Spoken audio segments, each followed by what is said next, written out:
ونستغفره ونعوذ بالله من شرور أنفسنا ومن سيئات أعمالنا من يهده الله فلا مضل له ومن يضلله فلا هادي له وأشهد أن لا إله إلا الله وحده لا شريك له وأشهد أن محمدا عبده ورسوله يا أيها الذين آمنوا اتقوا الله حق تقاته ولا تموتن إلا وأنتم مسلمون يا أيها الناس اتقوا ربكم الذي خلقكم من نفس واحدة وخلق منها زوجها وبث منهما رجالا كثيرا ونساء واتقوا الله الذي تساءلون به والأرحام إن الله كان عليكم رقيبا يا أيها الذين آمنوا اتقوا الله وقولوا قولا سديدا يصلح لكم أعمالكم ويغفر لكم ذنوبكم ومن يطع الله ورسوله فقد فاز فوزا عظيما أما بعد فإن خير الحديث كتاب الله وخير الهدي هدي محمد صلى الله عليه وسلم وشر الأمور محدثاتها وكل محدثة بدعة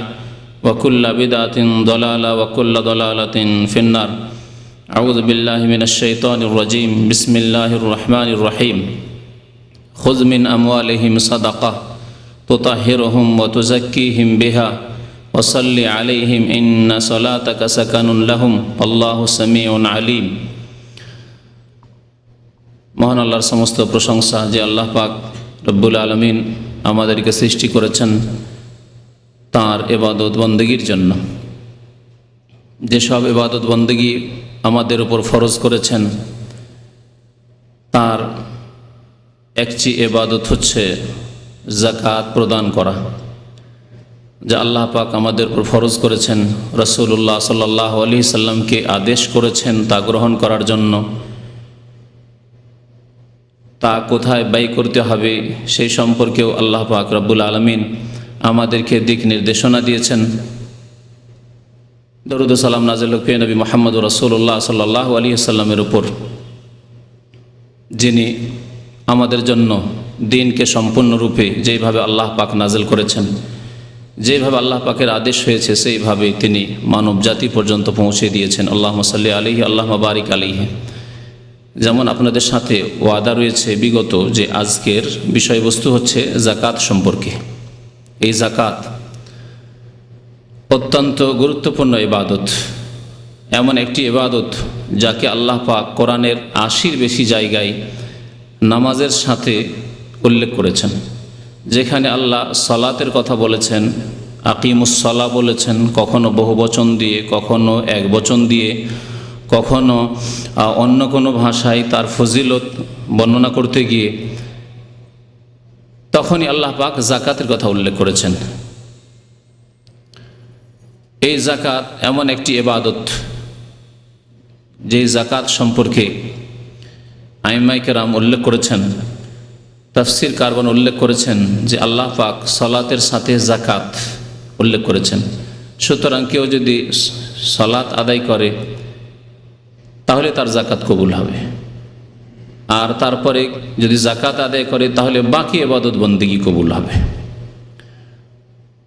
যাকাত সম্পর্কে যেমন আপনাদের জানা রয়েছে যে যাকাত ইসলামের একটি অত্যন্ত গুরুত্বপূর্ণ স্তম্ভ, খুঁটি। যাকাতের ফরজ হওয়া কোরআনের বহু আয়াত দ্বারা প্রমাণিত, রাসূলুল্লাহ সাল্লাল্লাহু আলাইহি ওয়াসাল্লামের বহু হাদিস দ্বারা প্রমাণিত। যাকাত যে ফরজ এই ক্ষেত্রে উম্মতে মুসলিমার সমস্ত মাযহাবের উলামায়ে কেরামের ইজমা ঐক্যমত রয়েছে, কোনো দ্বিমত নেই। যাকাতে রয়েছে পার্থিব উপকার, যাকাতে রয়েছে পরলৌকিক উপকার। যাকাত দ্বারা যেমন মানুষের অন্তর পাক হয় কৃপণতা থেকে, মন পবিত্র হয়, মন খোলা হয়, প্রশস্ত হয়, উন্মুক্ত হয়, তেমনি পাক পবিত্র হয় ধন সম্পদ হারাম থেকে, হারামের সংমিশ্রণ থেকে। যাকাত দিলে ধন সম্পদ কমে যায় না, বরং বৃদ্ধি পায়। এসবগুলি কথা কোরআন এবং হাদিস দ্বারা প্রমাণিত। আমাদের এই অল্প সময়ে যতটুকু সম্ভব হবে আপনাদের সামনে পেশ করার চেষ্টা করব। আল্লাহ পাক যাকাত ফরজ করেছেন এই মর্মে বহু আয়াত রয়েছে। সূরাতুল বাইয়িনার আয়াত নম্বর 5-এ আল্লাহ পাক ইরশাদ করেছেন, যা অনেক ভাইদের পারা মুখস্থ রয়েছে, এই আয়াতও হয়তো মুখস্থ আছে। ওমা উমিরু ইল্লা লিয়াবুদুল্লাহ। আল্লাহ পাক ইরশাদ করছেন যে মানব জাতিকে একমাত্র আদেশ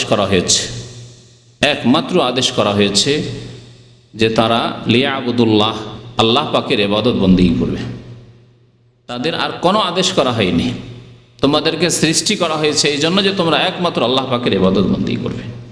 ওমা খালাকতুল জিন্না ওয়াল ইনসা ইল্লা লিয়াবুদুন, আয়াত আল্লাহ পাক বলেছেন, আমি জিন এবং ইনসানকে, মানুষকে এই জন্যই সৃষ্টি করেছি শুধুমাত্র যে তারা আমার ইবাদত বন্দেগী করে সফল কাম হবে। তাতে রয়েছে তাদের সফলতা, তাতে রয়েছে তাদের কামিয়াবি, সেটি হচ্ছে তাদের লক্ষ্য উদ্দেশ্য। এ দুনিয়া কর্মক্ষেত্র, আমলের জায়গা, এখানে যদি তারা আল্লাহ পাকের ইবাদত বন্দেগী করে তাতেই তারা সফল কাম হবে, কামিয়াব হবে তাদের সৃষ্টির উদ্দেশ্যে। দুনিয়াতেও তারা কামিয়াব হবে, পরকালেও তারা কামিয়াব হবে, সফলতা লাভ করবে। ওমা উমেরু ইল্লা লিয়াবুদুল্লাহ, তাদেরকে একমাত্র আদেশ করা হয়েছে আল্লাহ পাকের ইবাদত বন্দেগী করার। আল্লাহ পাকের ইবাদত বন্দেগী খুব সহজ ভাষায় যদি বোঝাতে হয়, এক একটি করে বোঝানো সম্ভব নয়, তাহলে আল্লাহ পাক যা আদেশ করেছেন তা পালন করা এবং রাসূলুল্লাহ সাল্লাল্লাহু আলাইহি ওয়াসাল্লাম যা আদেশ করেছেন তা পালন করা। রাসূলুল্লাহ সাল্লাল্লাহু আলাইহি ওয়াসাল্লামের আদেশও আল্লাহ পাকেরই আদেশ। আর আল্লাহ পাক এবং তাঁর রাসূল সাল্লাল্লাহু আলাইহি ওয়াসাল্লাম যা নিষেধ করেছেন, যেসব কাজে বাধা দিয়েছেন, সেসব কাজ থেকে, সেসব কথা থেকে, সেসব কর্ম থেকে বিরত থাকা, বেঁচে থাকা, এ হচ্ছে ইবাদত ব্যাপক অর্থে। আর ইবাদতের মূল হচ্ছে তৌহিদ, একত্ব।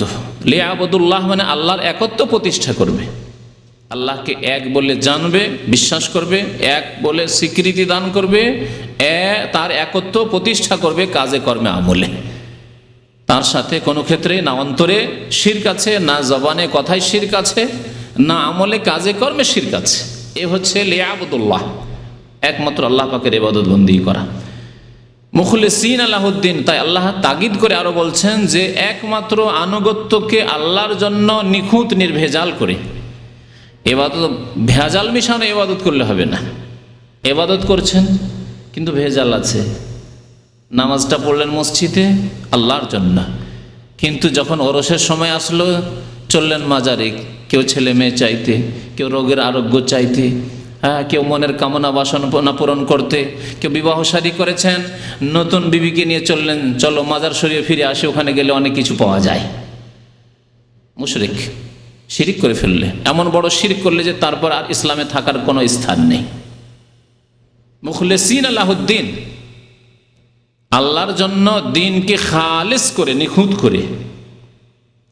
আর যদি এসব থাকে তাহলে আপনার দিনে ভেজাল ঢুকে আছে, ভেজাল মুক্ত দিন হইতে হবে। মুখলিসিন আলাহুদ্দিন, হনাফা, আল্লাহর দিকে ঝুঁকে, আল্লাহর দিকে ফিরে এসে ধাবিত হই। কিবলা বানাবে একমাত্র আল্লাহ পাক রব্বুল আলামিনকে, অন্তরের কিবলা বানাবে, জবানের কিবলা বানাবে, আমলের কিবলা বানাবে, বিধান জীবনের প্রতিটি ক্ষেত্রে প্রতিষ্ঠিত করবে আল্লাহর নাজিলকৃত বিধান, ওয়াহির বিধান। মুখলিসিন আলাহুদ্দিন হনাফা ওয়া ইউকিমুস সালাহ, এবং সালাত কায়েম করবে, নামাজ কায়েম করবে। নামাজ আল্লাহ পাক 5 ওয়াক্ত ফরজ করেছেন, 4 আল্লাহ কবুল করবেন না। ওই সব আধা নামাজিদেরকে, যারা ফজর পড়েন না, তাদেরকে বিশেষ করে বলছি যে আল্লাহ পাক 4 কবুল করবেন না। খেয়াল খুশি কখনো বেশি করে পড়লাম, কখনো কম করে পড়লাম, আল্লাহ কবুল করবেন না। ইউকিমুস সালাহ ওয়া ইউতুজ যাকাহ, এবং যাকাত প্রদান করবে, যাকাত দিতে হবে। এই হচ্ছে আল্লাহ পাকের একমাত্র আদেশ। তৌহিদ প্রতিষ্ঠা করে সালাত কায়েম করবে, যাকাত প্রদান করবে। ওয়া যালিকা দীনুল কাইয়্যিমা, এটি হচ্ছে আল্লাহ পাকের পক্ষ থেকে সুপ্রতিষ্ঠিত দিন, দ্বীনে কাইয়্যিমা। এই হচ্ছে প্রতিষ্ঠিত দিন। যে ব্যক্তি আল্লাহর তৌহিদ একত্ব প্রতিষ্ঠা করলো, যে ব্যক্তি সালাত কায়েম করলো, যে ব্যক্তি যাকাত প্রদান করলো, সেই দিন কায়েম করলো। ওয়া যালিকা দীনুল কাইয়্যিমা, এ হচ্ছে দিন কায়েম করা, ইকামতে দিন। এই যাকাত সম্পর্কে বহু আয়াত রয়েছে। যে আয়াতটি প্রথমখানে তেলাওয়াত করেছে সে আয়াতেরও সংক্ষিপ্ত তর্জমা করে দিই। আল্লাহ পাক রব্বুল আলামিন নবী করিম সাল্লাল্লাহু আলাইহি ওয়াসাল্লামকে সম্বোধন করে বলছেন, খুয মিন আমওয়ালিহিম সাদাকা, হে নবী মুহাম্মদ সাল্লাল্লাহু আলাইহি ওয়াসাল্লাম, আপনি মুসলিমদের ধন সম্পদ হতে যাকাত গ্রহণ করুন। মনে রাখবেন যে আরবি ভাষায় যাকাতকে যাকাতও বলা হয় আর যাকাতকে সাদকাও বলা হয়, যদিও সাদকা শব্দটি ব্যাপক, ফরজ জাকাতকেও সাদকা বলা হয়, আর নফল দান খেরাতকেও সাদকা বলা হয়।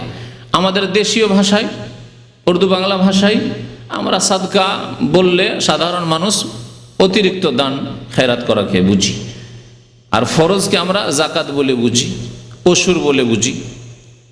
কিন্তু কোরআনের ভাষায়, হাদিসের ভাষায় সাদাকা ফরজকেও শামিল আর নফল দান খেরাতকেও শামিল। তো আল্লাহ পাক বলছেন যে তাদের ধন সম্পদ থেকে সাদকা জাকাত গ্রহণ করো হে নবী মুহাম্মদ সাল্লাল্লাহু আলাইহি সাল্লাম। জাকাত নিলে লাভ কি হবে? আল্লাহ পাক বলছেন তুতাহিরুহুম, তাদেরকে আপনি পবিত্র করবেন। জাকাত নেওয়ার মাধ্যমে তাদেরকে পবিত্র করবেন। ওয়া তুযাক্কিহিম বিহা, এবং এই জাকাত দ্বারা তাদের আত্মার পরিশুদ্ধি করবেন, তাদের ধন সম্পদকে পাক করবেন। আল্লাহ পাক এখানে তাহারাতের কথা উল্লেখ করেছেন আর তাজকিয়ার কথা উল্লেখ করেছেন, দুটি কাছাকাছি শব্দ। তাদের মন পবিত্র হবে, তাদের ধন পবিত্র হবে, যেদিকে ভূমিকাতে ইঙ্গিত করেছি। ধন পবিত্র হবে, হারাম থেকে, হারামের সংমিশ্রণ থাকবে না। জাকাত না দিলে, যখন শতকরা 2.5 টাকা দিলেন না, 2.5 টাকা যখন আপনার ধন সম্পদে মিশে গেল, তখন সবগুলি হারাম হালাল একাকার হয়ে গেল। খাচ্ছেন আপনি জাকাত না দিয়ে, ভাত খাচ্ছেন, মাছ খাচ্ছেন, গোশত খাচ্ছেন, কাপড় পরছেন, তাতে কিছু অংশ গরিব মিসকিনের রয়েছে, আপনি হারাম পরে আছেন, হারাম খাচ্ছেন। তা থেকে পবিত্র হতে পারবেন জাকাত দেওয়ার মাধ্যমে। জাকাতের মাধ্যমে যে উপকারিতা হয়, আল্লাহ বলছেন পবিত্রতা অর্জন হয় আর আত্মার পরিশুদ্ধি হয়, ধন সম্পদ পাক হয়। ধন সম্পদ যখন পাক সাফ থাকবে, তখন ধন সম্পদের উপর বালা মুসিবত, বিপদ আপদ কম আসবে। বিপদ আপদ যদি কোথাও আসে, তো আল্লাহ পাক তার জন্য মুক্তির রাস্তা খুলে দেবেন, বাঁচার উপায় করে দেবেন। অনেক সময় হয় চোর ডাকাতে আপনাকে ঘিরল, বাড়িতে ডাকাতি করার জন্য ডাকাত আসলো, কিন্তু কামিয়াব হলো না। আবার কারো বাড়িতে খুব সহজে দিন দুপুরে ডাকাতি করে নিল। তাহলে বিপদ আপদ আসতে পারে, কিন্তু আল্লাহ পাক রব্বুল আলামিন তা থেকে রক্ষা করবেন এই জাকাত দিলে। তুতাহিরুহুম ওয়া তুযাক্কিহিম বিহা ওয়া সাল্লি আলাইহিম। তারপরে আল্লাহ পাক নবী করিম সাল্লাল্লাহু আলাইহি ওয়াসাল্লামকে আদেশ করছেন যে তাদেরকে দোয়া দেবে। তুমি যখন জাকাত দিতে আসবে, জাকাত নেবে তাদের কাছ থেকে, তখন তাদেরকে দোয়া দেবে। সালাত শব্দ আল্লাহ পাক উল্লেখ করেছেন দোয়ার ক্ষেত্রে, দোয়া দিতে বলেছেন। নবী করিম সাল্লাল্লাহু আলাইহি ওয়াসাল্লামের কাছে এই আয়াত নাজিল হওয়ার পরে সাহাবায়ে কেরামরা দূর দূরান্ত থেকে অনেকে জাকাত দিয়ে পাঠাতেন বা নিয়ে আসে জমা করতেন, যারা দূরে আছে দিয়ে পাঠাতেন কারো মাধ্যমে, আর যারা কাছে আছে স্বয়ং নিজেই দিতে আসতেন। নবী করিম সাল্লাল্লাহু আলাইহি ওয়াসাল্লাম তখন তাদেরকে দোয়া দিতেন, আল্লাহুম্মা সাল্লি আলা আলি ফুলানিন। নবী সাল্লাল্লাহু আলাইহি ওয়াসাল্লামের হাদিসে রয়েছে। একবার ইবনে আবি আওফা জাকাত নিয়ে আসলেন নবী করিম সাল্লাল্লাহু আলাইহি ওয়াসাল্লামের দরবারে। নবী সাল্লাল্লাহু আলাইহি ওয়াসাল্লাম বলেন, আল্লাহুম্মা সাল্লি আলা আলি আবি আওফা, আবু আওফার বংশধরে আল্লাহ তুমি রহম নাজিল করো, রহমত নাজিল করো, দয়া করো। আল্লাহ পাক সালাতের দোয়া দিতে বললেন। নবী সাল্লাল্লাহু আলাইহি ওয়াসাল্লাম সালাতের দোয়া দিয়ে দোয়া দিতে, আল্লাহুম্মা সাল্লি আলা আলি আবি আওফা। সুতরাং যদি ইসলামিক রাষ্ট্র হয়, আর ইসলামী রাষ্ট্র যদি জাকাত গ্রহণ করে, যেমন খোলাফায়ে রাশিদিনের জামানা হয়েছে, তারপরে হয়েছে, তো তারা দোয়া দেবেন। এইরকমই গ্রামে দায়িত্বশীল রয়েছেন বা শহরে দায়িত্বশীল রয়েছেন, বা কোনো ব্যক্তিকে ভাবছেন যে আমানতদার বিশ্বস্ত ব্যক্তি রয়েছেন, আমার সময় নেই, তার মাধ্যমে জাকাত বিতরণ হবে, তাহলে তিনি দোয়া দিবেন। কারণ কোরআনের আদেশ আল্লাহ পাক রব্বুল আলামিনের এবং রাসূলুল্লাহ সাল্লাল্লাহু আলাইহি ওয়াসাল্লামের আমল। জাকাত এত গুরুত্বপূর্ণ বিষয় যে জাকাতকে আল্লাহ পাক রব্বুল আলামিন এবং সালাতকে মুসলিম ভ্রাতৃত্বের মাপকাঠি বলে উল্লেখ করেছেন। সূরা তাওবায় আল্লাহ পাক ইরশাদ করেছেন, ফাইন তাবু ওয়া আকামুস সালাতা ওয়া আতাউজ যাকাতা ফা ইখওয়ানুকুম ফিদ্দিন। তারা যদি তওবা করে, অতীতে ভুল হয়েছে, এতদিন জানতেন না নামাজের গুরুত্ব, এতদিন জানতেন না জাকাতের গুরুত্ব, জানতে পেরেছেন, এখন সংশোধন করতে চান, তওবার রাস্তা আল্লাহ পাকের খোলা আছে। যতক্ষণ মওত আসেনি তওবার রাস্তা খোলা আছে, যতক্ষণ কিয়ামত হয়নি, সেঙ্গাই ফুৎকার দেয়নি ইসরাফিল আলাইহিস সালাম, ততক্ষণ তওবার দরজা খোলা আছে। আর প্রত্যেক মানুষের জন্য মওত পর্যন্ত দরজা খোলা আছে। মওতের সময় আসলে আর তওবার দরজা খুলবে না। আল্লাহ পাক রব্বুল আলামিন ইরশাদ করেছেন সূরা তওবার শুরুর দিকে আয়াত নম্বর 11-তে, ফাইন তাবু, তারা তওবা করে যদি নামাজ কায়েম করে, তাহলে আগে নামাজ কায়েম করতে হবে। ওয়া আতাউজ যাকাত, যাকাত প্রদান করে, ফা ইখওয়ানুকুম ফিদ্দিন, তাহলে তোমাদের তারা ধর্মীয় ভাই, দিনী ভাই। আল্লাহ পাক সারা বিশ্বে মুসলিম উম্মাতকে এই সম্পর্ক দিয়েছেন, যে সম্পর্ক সারা পৃথিবীর কোনো জাতির মধ্যে নেই, কোনো জাতির কিতাবে নেই। সাময়িক স্বার্থের জন্য তারা একমত হতে পারে, হ্যাঁ, তারা একসাথে হয়ে যেতে পারে, মিশে যেতে পারে, কিন্তু সামান্যতম স্বার্থে তাদের ব্যাঘাত ঘটলে কেটে পড়ে, শত্রু হয়ে যায় আপোষে। আল্লাহ পাক কোরআনে কারীমে ইরশাদ করেছেন সেই ইহুদিদের সম্পর্কে যে তাহসাবুহুম জামিআন ওয়া কুলুবুহুম শাত্তা, তাদেরকে দেখে মনে হচ্ছে যে তারা খুব বদ্ধপরিকর এবং সব ঐক্যমত হয়ে রয়েছে আর বড় শক্তিশালী হয়ে রয়েছে, একসাথে রয়েছে। না, ওয়া কুলুবুহুম শাত্তা, আল্লাহ বলছেন তাদের অন্তরগুলি বিক্ষিপ্ত হয়ে রয়েছে। যত ইহুদি তত অন্তর, এত মতানৈক্য তাদের মধ্যে রয়েছে। সাময়িক কিছু দুনিয়ার স্বার্থের জন্য, পার্থিব উদ্দেশ্যে ইসলামের বিরুদ্ধে, মুসলিমদের বিরুদ্ধে হয়তো ঐক্যমত হয়েছে, কিন্তু তাদের অন্তরগুলি সব বিক্ষিপ্ত হয়ে রয়েছে। কোরআনী সাক্ষী এটি, ওয়াকুলুবুহুম শাত্তা। পক্ষান্তরে মুসলিম যদি মুসলিম হয়, কখনো এই কথা ভাবতে পারে না যে আমার কোনো মুসলিমের সাথে সম্পর্ক নেই। কেউ যদি বলে আমার মুসলিম ভাই না, সে নিজেই মুসলিম থেকে নিজেকে বের করলো। কারণ আল্লাহ পাক বলছেন ইন্নামাল মুমিনুনা ইখওয়া, মুমিন মুসলিম একে অপরের ভাই। এই ভ্রাতৃত্ব আপনি রাখতে পারবেন না যতক্ষণ পর্যন্ত আল্লাহ যেভাবে রাখতে বলেছেন সেভাবে না রাখবেন। আপনি যদি বলেন যে এ আমার ভাই, অথচ আপনার ওই মৌলিক বিষয়গুলি নেই আপনার মধ্যে যার মাধ্যমে আপনার ইসলামিক ভ্রাতৃত্ব থাকে, তাহলে থাকবে না। এ ধরে রাখার নয় যে খাওয়িয়ে দাওয়িয়ে রাখবো, কারোর সাথে খাতির রাখতে চান, দুনিয়ার খাতির আজকাল, এর সাথে আমি খাতির রাখবো। খাওয়াচ্ছেন, ভালো ভালো উপহার দিচ্ছেন, খুব খাতির করছেন, বারবার করে তার ঘরে যাচ্ছেন, তাকে নিয়ে আসছেন ইত্যাদি। এইভাবে দুনিয়ার সব জোড়াতালি দিয়ে খাতির রাখা যায়, কিন্তু ইসলামিক খাতির যে রয়েছে, ইসলামিক ভ্রাতৃত্ব রয়েছে, এ রাখার জন্য মৌলিক কিছু আমল রয়েছে। তা হচ্ছে তওবা করে আল্লাহর দিকে ফিরে এসে সালাত কায়েম করা 5 ওয়াক্ত। যদি নামাজ কায়েম করেন তাহলে দিনী ভাই, নামাজ কায়েম করবেন না দিনী ভাই থাকবেন না। আপনার আপন মায়ের পেটের ভাই নামাজ পড়ে না, আপনার দিনী ভাই না, ধরে রাখতে পারবেন না আপনি, যতই খাওয়ান তাকে আর যতই তাকে আপনি বিবাহ শাদী দেন আর ঘর বানিয়ে দেন আর যা করে দেন তাই করে দেন, কিন্তু তার সাথে আপনি ভ্রাতৃত্ব রাখতে পারবেন না, আপনার দিনী ভাই নয় সে। ওয়া আতাউজ যাকাত, যাকাত দিলে দিনী ভাই, ফা ইখওয়ানুকুম ফিদ্দিন, তাহলে তোমাদের দিনী ভাই। তাহলে কত গুরুত্বই নামাজ এবং যাকাতের। নবী করিম সাল্লাল্লাহু আলাইহি ওয়াসাল্লামের প্রসিদ্ধ হাদিস আপনাদের জানা রয়েছে, শুধু ইঙ্গিত করে দিচ্ছি। যাকাত ফরজ হওয়ার ক্ষেত্রে বনিয়াল ইসলাম আলা খামস, ইসলামের ভিত্তি স্থাপিত হয়েছে 5টি বিষয়ের উপর। প্রথম, সাক্ষ্য প্রদান করা যে আল্লাহ ছাড়া কেউ মাবুদ নেই, লা ইলাহা ইল্লাল্লাহ, এবং মুহাম্মাদুর রাসূলুল্লাহ, দুটি কথার সাক্ষী দেওয়া, দুটি মিলে একটি বিষয়। আল্লাহ ছাড়া কেউ সত্য মাবুদ নেই, আমার ইবাদত একমাত্র আল্লাহর জন্য, আর রাসূলুল্লাহ সাল্লাল্লাহু আলাইহি সাল্লাম তিনি আমাদের শেষ রাসূল মুহাম্মদ সাল্লাল্লাহু আলাইহি সাল্লাম, আর কোনো আমাদের আদর্শ মানুষ নেই। আমি কারো আদর্শে আর বিশ্বাসী নাই, যেমন কোনো রাজনৈতিক নেতাদের আদর্শে বিশ্বাসী নয়, কারো মতবাদে বিশ্বাসী নয়, তেমনি কারো ধর্মীয় তরিকাতে বিশ্বাসী নয়। ধর্মীয় তরিকা যদি থাকে আর জীবনের যে কোনো ক্ষেত্রে যদি আদর্শে কেউ থাকেন, একমাত্র মুহাম্মদুর রাসূলুল্লাহ সাল্লাল্লাহু আলাইহি ওয়াসাল্লাম। এই হচ্ছে কলেমার সাক্ষ্য প্রদান করা। আর তারপরে হচ্ছে ওয়াতুকিমুস সালাত, নামাজ কায়েম করা, ওতুতিজ যাকাত, যাকাত প্রদান করা। তাহলে 3 নম্বরে ইসলামের স্তম্ভ খুঁটি হচ্ছে যাকাত আমাদের দেশের কিতাবাদিতে। আর জনসমাজের মুখে কি বলে? কলেমা, নামাজ, রোজা, হজ। আর 5 নম্বরে নিয়ে গিয়ে ফেলে দিল যাকাতকে। আল্লাহ 80 বারেরও বেশি বলেন আকিমুস সালাত ওয়া আতুজ যাকাত, আকিমিস সালাত ওয়া আতুজ যাকাত, আকামাস সালাত ওয়া আতাজ যাকাত, বিভিন্ন ভাষায় আল্লাযীনা ইউকিমুনাস সালাত ওয়া মিম্মা রাযাকনাহুম ইউনফিকুন। আর আমাদের দেশের লোকেরা কোথায় নিয়ে গিয়ে ফেলেছে? হজের পরে জীবনে একবার হজ ফরজ, আর যাকাত প্রতি বছর ফরজ। যখনই আপনার ফসল কেটে বেড়ে নিয়ে আসবেন, ফল নিয়ে আসবেন, তখন ফরজ, ওসর ফরজ। আর এই যাকাতকে নিয়ে গিয়ে 5 নম্বরে ফেলে দিল। আল্লাহ পাক 3 নম্বরে লিখেছেন। তো আমাদের সংশোধনে যে কত প্রয়োজন রয়েছে, ইসলামের ভিত্তিগুলিতে সংশোধনের প্রয়োজন রয়েছে, ইমানের খুঁটিগুলিতে সংশোধনের প্রয়োজন রয়েছে। যাকাতের গুরুত্ব সম্পর্কে একটি হাদিস শুধু শোনাই। নবী করিম সাল্লাল্লাহু আলাইহি সাল্লামের যখন ইন্তেকাল হয়ে গেল, সহিহ বুখারী, মুসলিমে রয়েছে, প্রত্যেকটি কিতাবে প্রায় এই হাদিস রয়েছে, এত প্রসিদ্ধ হাদিস। খলিফা হলেন কে?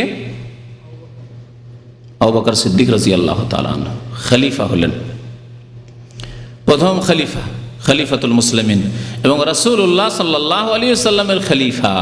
রাসূলুল্লাহ সাল্লাল্লাহু আলাইহি ওয়াসাল্লামের পরে তিনি হচ্ছেন তাঁর খলিফা স্থলাভিষিক্ত। তখন কিছু ভিতরের ইসলাম বিরোধী শক্তি মাথা চাড়া দিয়ে উঠল। মানুষের শত্রু দুই রকম থাকে, ঘরের শত্রু আর বহিরাগত শত্রু। বাইরের শত্রুকে সামলানো অনেকটাই সহজ, কিন্তু ঘরের মধ্যেই যদি শত্রু থাকে, আপনার হাতের আস্তিনের মধ্যে, জামার মধ্যে, গেঞ্জির মধ্যে যদি বিচ্ছু ঢুকে থাকে, সাপ ঢুকে থাকে, তো মহা মুশকিল, মহা মুশকিল।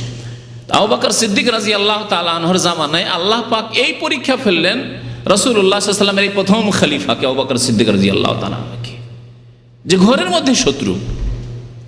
বেশ কিছু বেদুইনরা যারা কলেমা পড়েছিল রাসূলুল্লাহ সাল্লাল্লাহু আলাইহি ওয়াসাল্লামের জামানায়, যখন মক্কা বিজয় হয়ে গেল, দেখলো যে আর তো উপায় নেই, এখন ইসলাম কবুল করাতেই লাভ রয়েছে, কিন্তু ঈমান ওই রকমের মজবুত হয়নি।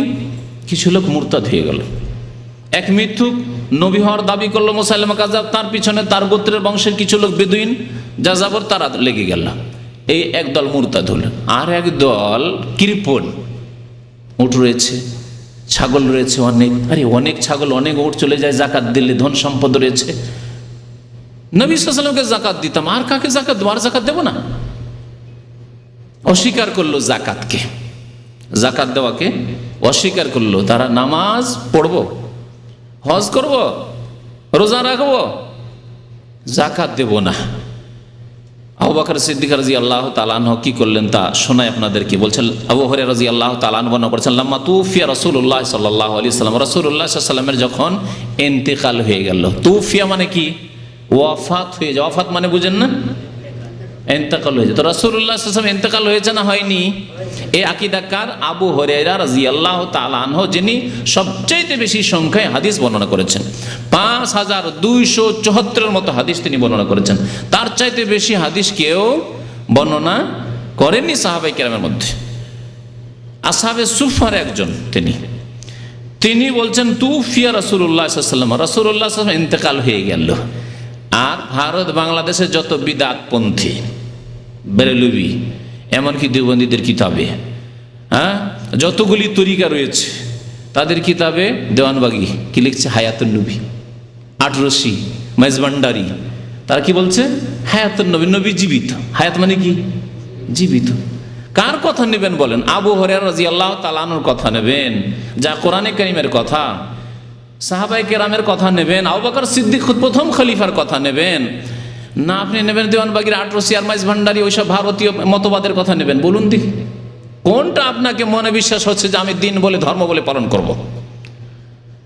তারা বলে, কেউ যদি বলে যে আল্লাহ রাসূলের ইন্তেকাল হয়ে গেছে, সে এমন বেয়াদব যে সে কাফের হয়ে গেল, কুফরি ফতোয়া দেয়, এরা কাফের হয়ে গেল। আর কত দূরে যাবেন যে মারিফুল কোরআন, অনেকে মারিফুল কোরআন খোঁজ করতে আসেন এখানে। মারিফুল কোরআন সূরা আহজাবের এক আয়াতের তাফসীর করতে গিয়ে,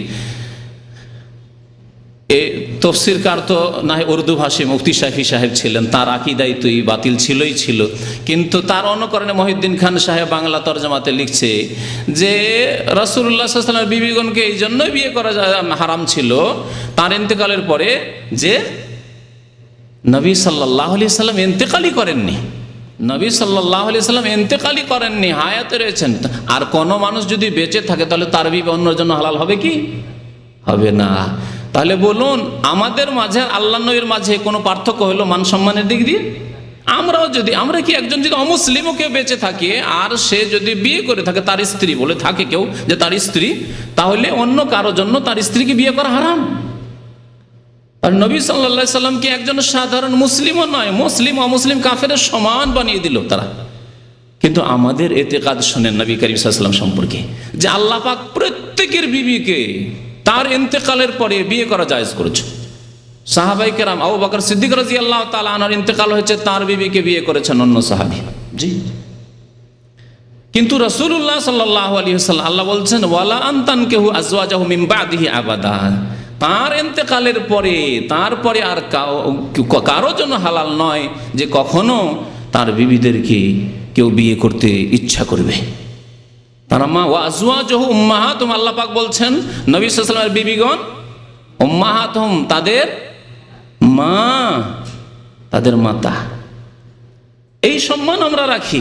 আর যারা বলবে যে না, তিনি যেহেতু বেঁচে আছেন সেই জন্য তার বিবিদেরকে বিয়ে করা হারাম ছিল সাহাবাই কেরামের জন্য, তাহলে তারা যেন নবী সাল্লাল্লাহু আলাইহি ওয়াসাল্লামকে অন্যদের সমান করে দিলেন।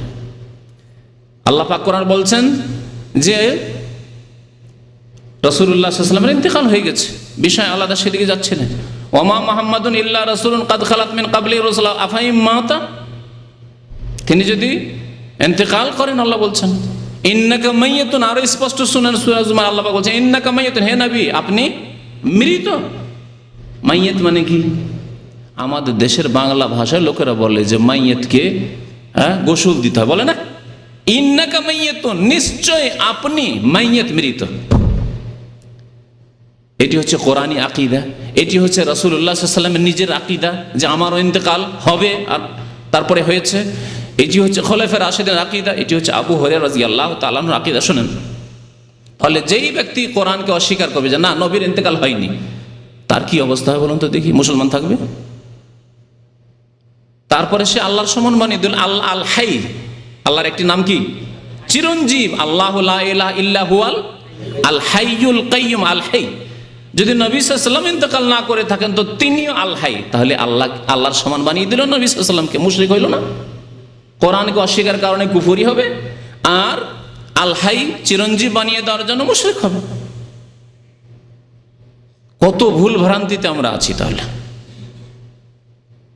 যাদেরকে আলেম সমাজ মনে করছেন তাদের মধ্যে কত রকমের যে ত্রুটি রয়েছে, আকীদাগত ত্রুটি, বড় সমস্যা। যদি আমরা না শিখি আর চেষ্টা না করি সংশোধন করার, তো আমরা ওই রাস্তাতেই চলে যাব।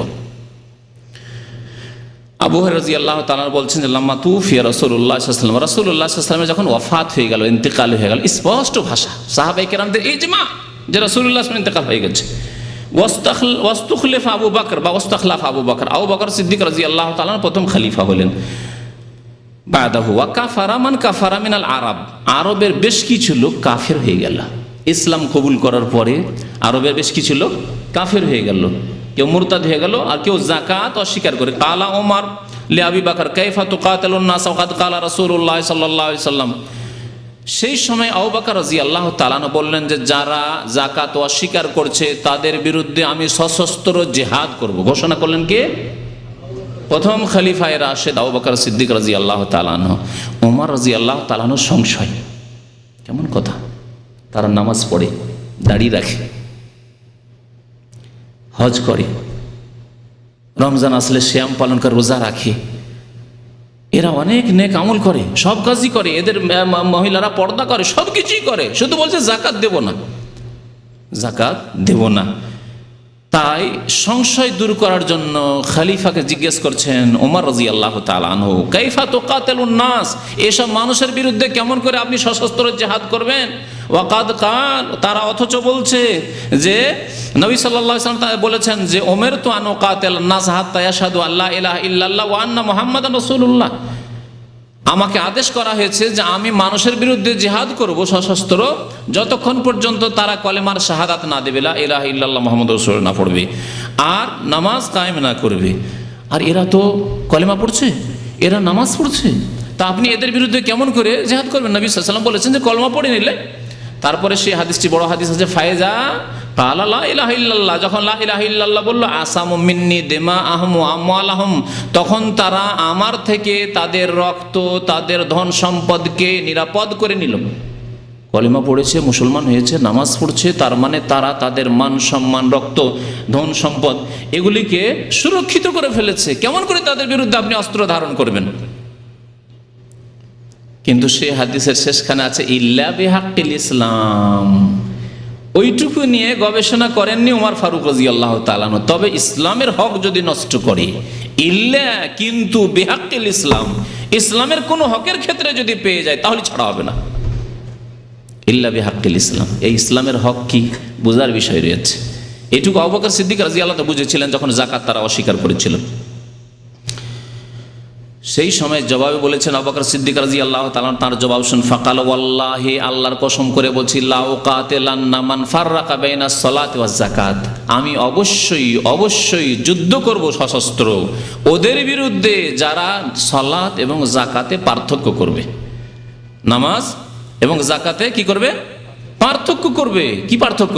যে নামাজ তো পড়বো কিন্তু যাকাত দেব না। আল্লাহর নবীকে দিতাম সাল্লাল্লাহু আলাইহি সাল্লাম, কিন্তু খলিফাকে দেব না। এখন আর যাকাত দেব না। এখন যাকাত দিয়ে কি হবে? অবশ্যই তাদের বিরুদ্ধে জিহাদ করব। ফাইন্না যাকাত হাক্কুল মাল। দেখেন দলিল, আবু বকর সিদ্দিক রাদিয়াল্লাহু তাআলা বলছেন, কারণ যাকাত হচ্ছে ধন সম্পদে আল্লাহর অর্পিত হক। ফাইন্না যাকাতা হাক্কুল মাল। আর ওই হাদিসটি যেখানে বলেছেন নবী সাল্লাল্লাহু আলাইহি সাল্লাম যে আমাকে জিহাদের আদেশ কতক্ষণ পর্যন্ত করা হয়েছে, যে হাদিস শুনলাম শেষখানে কি বলেছেন? ইল্লা বিহাক্কিল ইসলাম, ইসলামের হক যদি নষ্ট করে। যেই ব্যক্তি ধন সম্পদের যাকাত দিল না, সে ইসলামের একটি ফরজ হক নষ্ট করলো। যেমন একজন মানুষ যদি নামাজি হয়, যাকাতও দিচ্ছে, রোজাও রাখছে, হজও করছে, দাড়িও রেখেছে, আর যদি বিবাহিত হয়ে জিনা করে, তাহলে আপনাদেরকে জিজ্ঞেস করি তার শাস্তি কি? সংসার, রজম। তাহলে তার নামাজ, রোজা, হজ, যাকাত, দাড়ি বাঁচাতে পারলো না তো তাকে, কারণ সে কি করেছে? ইল্লা বিহাক্কিল ইসলাম, ইসলামের হক হচ্ছে জিনা হারাম, সে নষ্ট করেছে। ওয়ালা তাকরাবুজ জিনা, আল্লাহ পাক বলেছেন। সুতরাং তার দাড়ি তাকে বাঁচাতে পারবে না, তার নামাজ রোজা তাকে বাঁচাতে পারবে না, তার হজ যাকাত বাঁচাতে পারবে না যদি জিনা থেকে না বাঁচে। একজন চোর, সবকিছু ঠিক আছে, চোর চুরি করেছে, তাহলে ইসলামের শাস্তি হাত কেটে দাও, বাঁচাতে পারবে? যদি বলে যে আমার এত বড় দাড়ি আর আপনি হাত কাটবেন, চলবে না, হাত কাটা যাবে তোমার। আমি তাহাজ্জুদ গুজার, তাহাজ্জুদ পড়ি আর হাত কাটবেন? হ্যাঁ, হাত কাটা হবে, কারণ তোমার প্রমাণ হয়ে গেছে তুমি চুরি করেছো। তাহলে তার তাহাজ্জুদও তার হাত বাঁচাতে পারলো না। ইল্লা বিহাক্কিল ইসলাম, ইসলামের হক নষ্ট করেছে।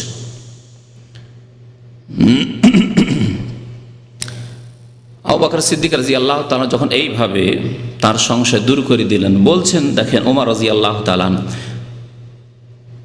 যে তারপরে আমি বুঝতে পারলাম, ব্যাপারটি বুঝতে পারলাম।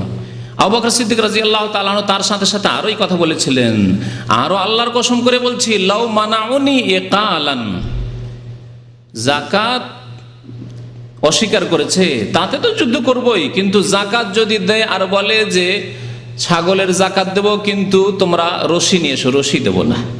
উটের যাকাত দেব, যাও সরকারকে বলো যে রশি নিয়ে আসুক, খলিফাকে বলো রশি নিয়ে আসুক, খোলা উট নিয়ে যাও, রশি দেব না।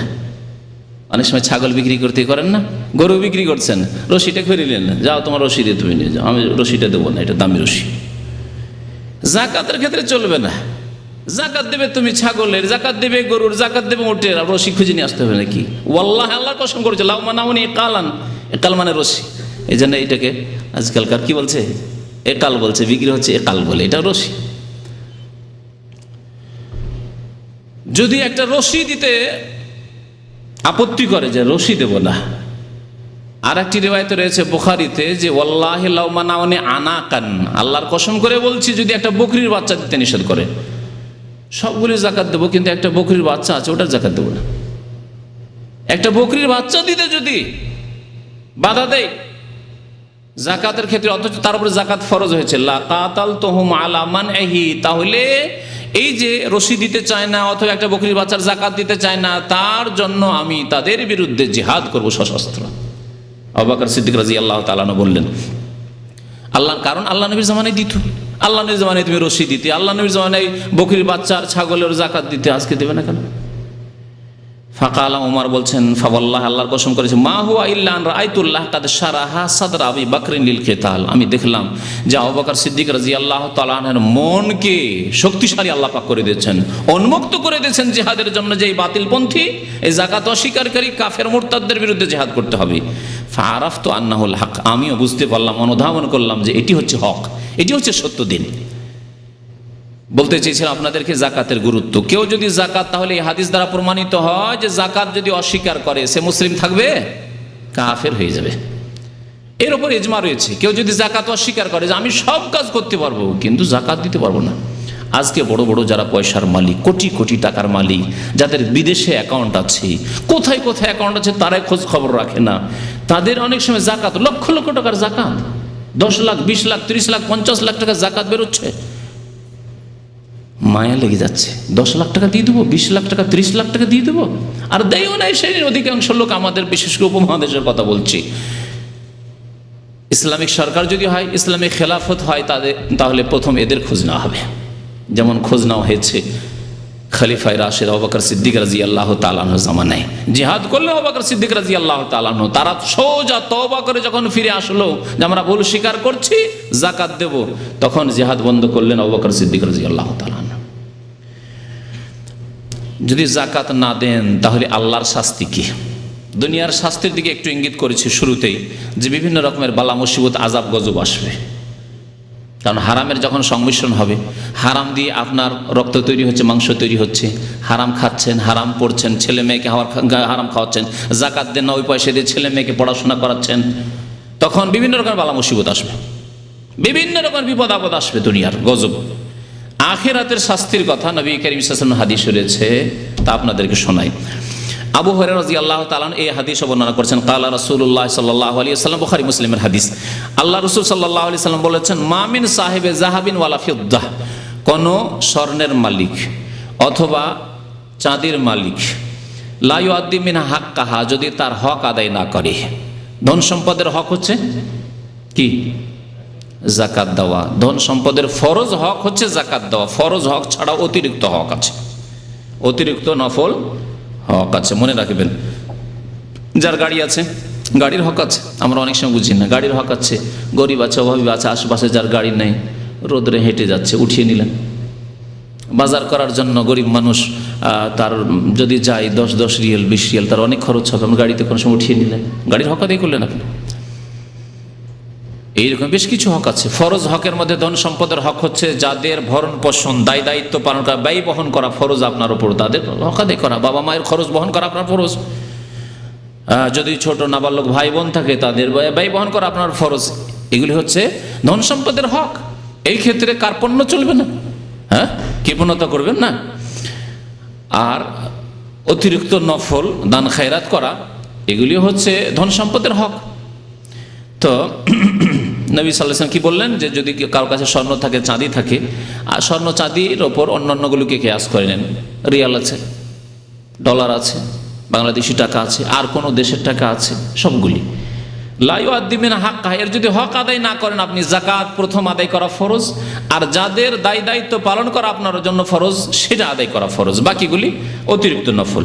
যদি আদায় না করে, ইল্লা ইযা কানা ইয়াউমুল কিয়ামা, যখন কিয়ামত হবে, কিয়ামতের মাঠের আযাবের কথা, এখনো জাহান্নামে যেতে পৌঁছেনি, যাওয়ার এখন বাকি আছে, হিসাব নিকাশ এখনো হয়নি।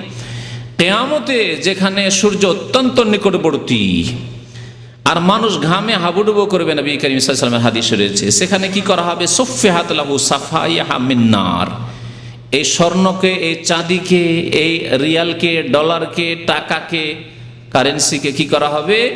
আগুনে উত্তপ্ত করে গরম করা হবে। যেমন লোহা গরম করতে দেখেন, ফাল গরম করতে দেখেন, হ্যাঁ, কামার শালাই কামারদেরকে, ফায়ুকুয়া বিহা জামবহু ওয়া জাবিনহু ওয়া যাহরহু, তারপরে তা যখন লাল করা হবে জাহান্নামের আগুনে, তা দিয়ে কিয়ামতের মাঠে বিচার দিবসে দাগ দেওয়া হবে শরীরে। কোন কোন জায়গায়? জামবহু, শরীরের ডানে বামে, আর কোথায়? জাহরাহু, পৃষ্ঠদেশে, পিঠে, পিঠে দাগ দেওয়া হবে। আর কোথায় দাগ দেওয়া হবে? ও জাবিনহু, কপালে, কপালে, মুখমণ্ডলে দাগ দেওয়া হবে। আল্লাহু আকবার। আল্লাহ মাহফাজনা, বলুন আল্লাহ আমাদের হেফাজত করেন এই আযাব থেকে, আল্লাহ আমাদেরকে যেন রক্ষা করেন, আমাদেরকে ফরজ যাকাত আদায় করার জন্য তৌফিক দান করেন। কুল্লামা বারিদাত, যে কোনো জিনিস তাপ দেওয়ার পরে কিছুক্ষণ পর ঠান্ডা হয়ে যাবে, স্বাভাবিক তাই না? ঠান্ডা যখন হয়ে যাবে, এ শাস্তি পেতে থাকবে। ঠান্ডা যখন হয়ে যাবে, ওইদাত লাহু, আবার গরম করা হবে, আবার দাগ দেওয়া হবে। কপাল ঠান্ডা হয়ে গেছে, দাগ দেওয়ার পরে আবার লাল করে উত্তপ্ত করে জাহান্নামের আগুনে ওই স্বর্ণ, চাঁদি, টাকা পয়সাগুলিকে দিয়ে আবার গরম করা হবে। আবার এই শরীরের বিভিন্ন অঙ্গ প্রত্যঙ্গে দেওয়া হবে, পিঠে দেওয়া হবে। সেই দিন কত বছরের দিন হবে? ফি ইয়াউমিন কানা মিকদারুহু 50,000 সানা, এমন এক দিবসে, কিয়ামতের দিবস, যেই দিনের সময় এর পরিমাণ কত? 50,000 সানা, 50,000 বছর। একটা দিন হবে শুধু 50,000 বছরের, দুনিয়ার 50,000 বছর। ওই আখিরাতের কিয়ামতের দিনের একটি দিন, দুনিয়ার আমাদের 50,000 বছরের একটি দিন হবে। চিন্তা করুন তো, 50,000 বছরে তো পৃথিবী আদম আলাইহিস সালামকে সৃষ্টি করে হয়তো 50,000 বছর কাটেনি। এত মানুষ পৃথিবীতে চলে এসছে, এত দীর্ঘ সময় ধরে আল্লাহর আযাব এই হতে থাকবে যারা যাকাত দেয়নি তাদের। হাত্তা ইউকযা বাইনাল ইবাদ, যতক্ষণ পর্যন্ত আল্লাহর বান্দাদের ফয়সালা না হয়ে যায়। মুসলিম কাফের, আবার মুসলিমদের মধ্যে গুনাহগার যারা যাকাত দেয়নি, নামাজ পড়েনি, সবার যতক্ষণ ফয়সালা না হবে, ফায়ারা সাবিল, তারপরে যেই ব্যক্তি যাকাত দেয়নি তারপরে তার রাস্তা নির্ণয় হবে, রাস্তা নির্ধারিত হবে। 1 বছর 2 বছরের যাকাত দেয়নি, তাহলে হয়তো কবরের আযাব হয়েছে, তারপরে হাসরের মাঠের এই যে সাজা আযাব হইল তা দিয়ে হয়তো মাফ হয়ে গেল। কিন্তু সারা জীবন যাকাত দেয়নি, তখন আরো সাজা বাকি আছে, শাস্তি বাকি আছে, জাহান্নামে যেতে হবে। তাই নবী সাল্লাল্লাহু আলাইহি ওয়াসাল্লাম বলছেন, ইম্মা ইলাল জান্নাত ওয়া ইম্মা ইলান নার। যদি মাফ হয়ে যায় কবরের আযাব পেয়ে আর ওই হাসরের মাঠের আযাব পেয়ে, তাহলে জান্নাতে যাবে। নামাজ ঠিক আছে, হজ ঠিক আছে, রোজা ঠিক আছে, কিন্তু বখিলি করেছে, যাকাত দেয়নি, তাহলে জান্নাতে যাবে। যদি মাফ হয়ে থাকে, অল্প স্বল্প তার গুনাহ থাকে যাকাত না দেওয়ার, আর যদি বেশি গুনাহ থাকে ওই মেলান্নার জাহান্নামে, তারপরেও জাহান্নামে যে কবরে আযাব পেয়েছে, শাস্তি হয়েছে, হাসরের মাঠে 50,000 বছরের শাস্তি হইল, আর তারপরে জাহান্নামে নিক্ষিপ্ত হবে নামাজ রোজা থাকা সত্ত্বেও যাকাত না দিলে। এইভাবে যারা উটের যাকাত, যাদের ফরজ, যাকাত দেয়নি তার জন্য শাস্তির কথা নবী সাল্লাল্লাহু আলাইহি ওয়াসাল্লাম উল্লেখ করেছেন। যারা ছাগলের যাকাত, গরুর যাকাত ফরজ আছে, সেসব যাকাত দেয়নি, তাদের শাস্তির কথা নবী করিম সাল্লাল্লাহু আলাইহি ওয়াসাল্লাম উল্লেখ করেছেন হাদিসটিতে। আর একটি হাদিস শোনাই, তাও আবু হুরায়রা রাদিয়াল্লাহু তাআলা আনহু বর্ণনা করেছেন যাকাতের সম্পর্কে। আল্লাহ পাকের রাসূল সাল্লাল্লাহু আলাইহি ওয়াসাল্লাম বলেছেন, মান আতাহুল্লাহু মালান, যাকে আল্লাহ পাক ধন সম্পদ দিয়েছেন। বলুন আলহামদুলিল্লাহ, আল্লাহ আমাদেরকে কত নিয়ামত দিয়েছেন। এমন লোক আছে যে দুপুরে খেয়েছে, রাত্রে খাওয়ার ব্যবস্থা নেই, একটি কাপড় আছে, 2টি কাপড়ের ব্যবস্থা নেই। আপনাকে আল্লাহ কত ধন সম্পদ দিয়েছেন, এইসব করেও টাকা পয়সা আপনার বেঁচে যাচ্ছে। 5টি 7টি 10টি 20টি কাপড়ের অভাব নেই। আপনি বলতে পারবেন আপনার স্ত্রীর কটি কাপড় আছে? আজকালকার ভাইদেরকে যদি জিজ্ঞাসা করি, বলুন যে আপনার স্ত্রীর কজোড়া কাপড় আছে, বলতে পারবেন না, নিজেও বলতে পারবেন না। আপনার ছেলে মেয়েদের কতগুলি কাপড় আছে, দিনে 2বার 3বার বদলাচ্ছে। 20 বছর 30 বছর আগে চলে যান, হয়তো একটি জামা ছিল না, হয় 2টি ছিল। যারা আজকে থেকে 30 বছর আগে স্কুলে আমাদের সাথে পড়েছেন, ভালো ভালো ঘরের ছেলে, গৃহস্থ মহাজন ঘরের ছেলে, 2টোর বেশি জামা কোনোদিন দেখিনি। তো আল্লাহ পাকের শুকরিয়া আদায় করেন, আল্লাহ পাকের অনেক নিয়ামত দান করেছেন। এই সব করেও তারপরেও টাকা পয়সা বেঁচে গেল, তাদের থেকে শতকরা মাত্র 2.5 টাকা দিতে হবে, তাও দিতে চান না, বখিলি করেন। বলছেন রাসূলুল্লাহ সাল্লাল্লাহু আলাইহি ওয়াসাল্লাম, মান আতাহুল্লাহু মালান, যাকে আল্লাহ পাক ধন সম্পদ দিয়েছেন, ফালাম ইউআদ্দি যাকাতাহু, কিন্তু সে ব্যক্তি যাকাত দিল না, যাকাত দিল না, বছরে একবার যাকাত ফরজ দিল না, কি শাস্তি হবে? মুসসিলালাহু মালহু, মুসসিলালাহু মালহু সুজান আকরা, তার ধন সম্পদগুলিকে এক বিষাক্ত সাপে রূপান্তরিত করা হবে। বিষাক্ত সাপে, সোজা মানে সাপ, আর আকরা মানে বিষাক্ত সাপ, বিষাক্ত সাপে রূপান্তরিত করা হবে। লাহু জাবিবাতান ইউতাওয়িকুহু ইয়াউমাল কিয়ামতের দিনে কামড় দিয়ে ধরবে, শুধু দংশন করে ছোঁ মেরে ছেড়ে দেবে না, কামড় দিয়ে ধরবে। ইয়াখুযু বিলহজামাতাইহি, একেবারে কামড় দিয়ে ধরবে। ইয়াকুলু, আর বলবে ওই বিষাক্ত সাপ, আনা মালুকা আনা কানজুকা, আমি অন্য কেউ নই, তোমার অপরিচিত নই, আমি তোমার ধন সম্পদ, আনা কানজুকা, আমি তোমার লুকায়িত বস্তু লুকিয়ে রেখেছিলে, লোকজনকে জানতে দাওনি তুমি, তোমার কাছে ধন সম্পদ অনেক ছিল, ওই আমি। সুম্মা তালা হাযিল আয়াত, তারপরে রাসূলুল্লাহ সাল্লাল্লাহু আলাইহি ওয়াসাল্লাম এই আয়াত তেলাওয়াত করলেন, সূরা আলে ইমরানের আয়াত নম্বর 181, ওয়ালা ইয়াহসাবান্নাল্লাযিনা ইয়াবখালুনা বিমা আতাহুমুল্লাহু মিন ফাদলিহি। আল্লাহ পাক বলছেন যে ওই লোকেরা যেন এইরকম ধারণা না করে, যারা আল্লাহর দেওয়া অনুগ্রহে ধন সম্পদে কি করে? বখিলি করে, কৃপণতা করে। হুয়া খায়রান লাহুম, এটা তাদের জন্য কল্যাণকর। যে আপনার কাছে টাকা পয়সা 1 লাখ টাকা আছে, কত টাকা যাকাত লাগবে? 1 লাখ টাকায় 2,500, আপনি 2,500ও বাঁচিয়ে নিলেন, যাকাত দিলেন না, ওটাও রেখে দিলেন। এই ধারণা করিয়েন না যে এটা আপনার জন্য কল্যাণ করে, 2,500 টাকা আমার মঙ্গলে আসবে। কত সুন্দর কথা আল্লাহ পাক রব্বুল আলামিনের। ওয়ালা ইয়াহসাবান্নাল্লাযিনা ইয়াবখালুনা বিমা আতাহুমুল্লাহু মিন ফাদলিহি হুয়া খায়রান লাহুম, যে বখিলি করলেন, কৃপণতা করলেন, আপনি যাকাত দিলেন না, আপনি মনে করেন না যে এটা আপনার খায়র রয়েছে, কল্যাণ রয়েছে। বাল হুয়া শাররুল লাহুম, বরং এটি তার জন্য অমঙ্গল, অনিষ্ট। অনিষ্টতার জন্য।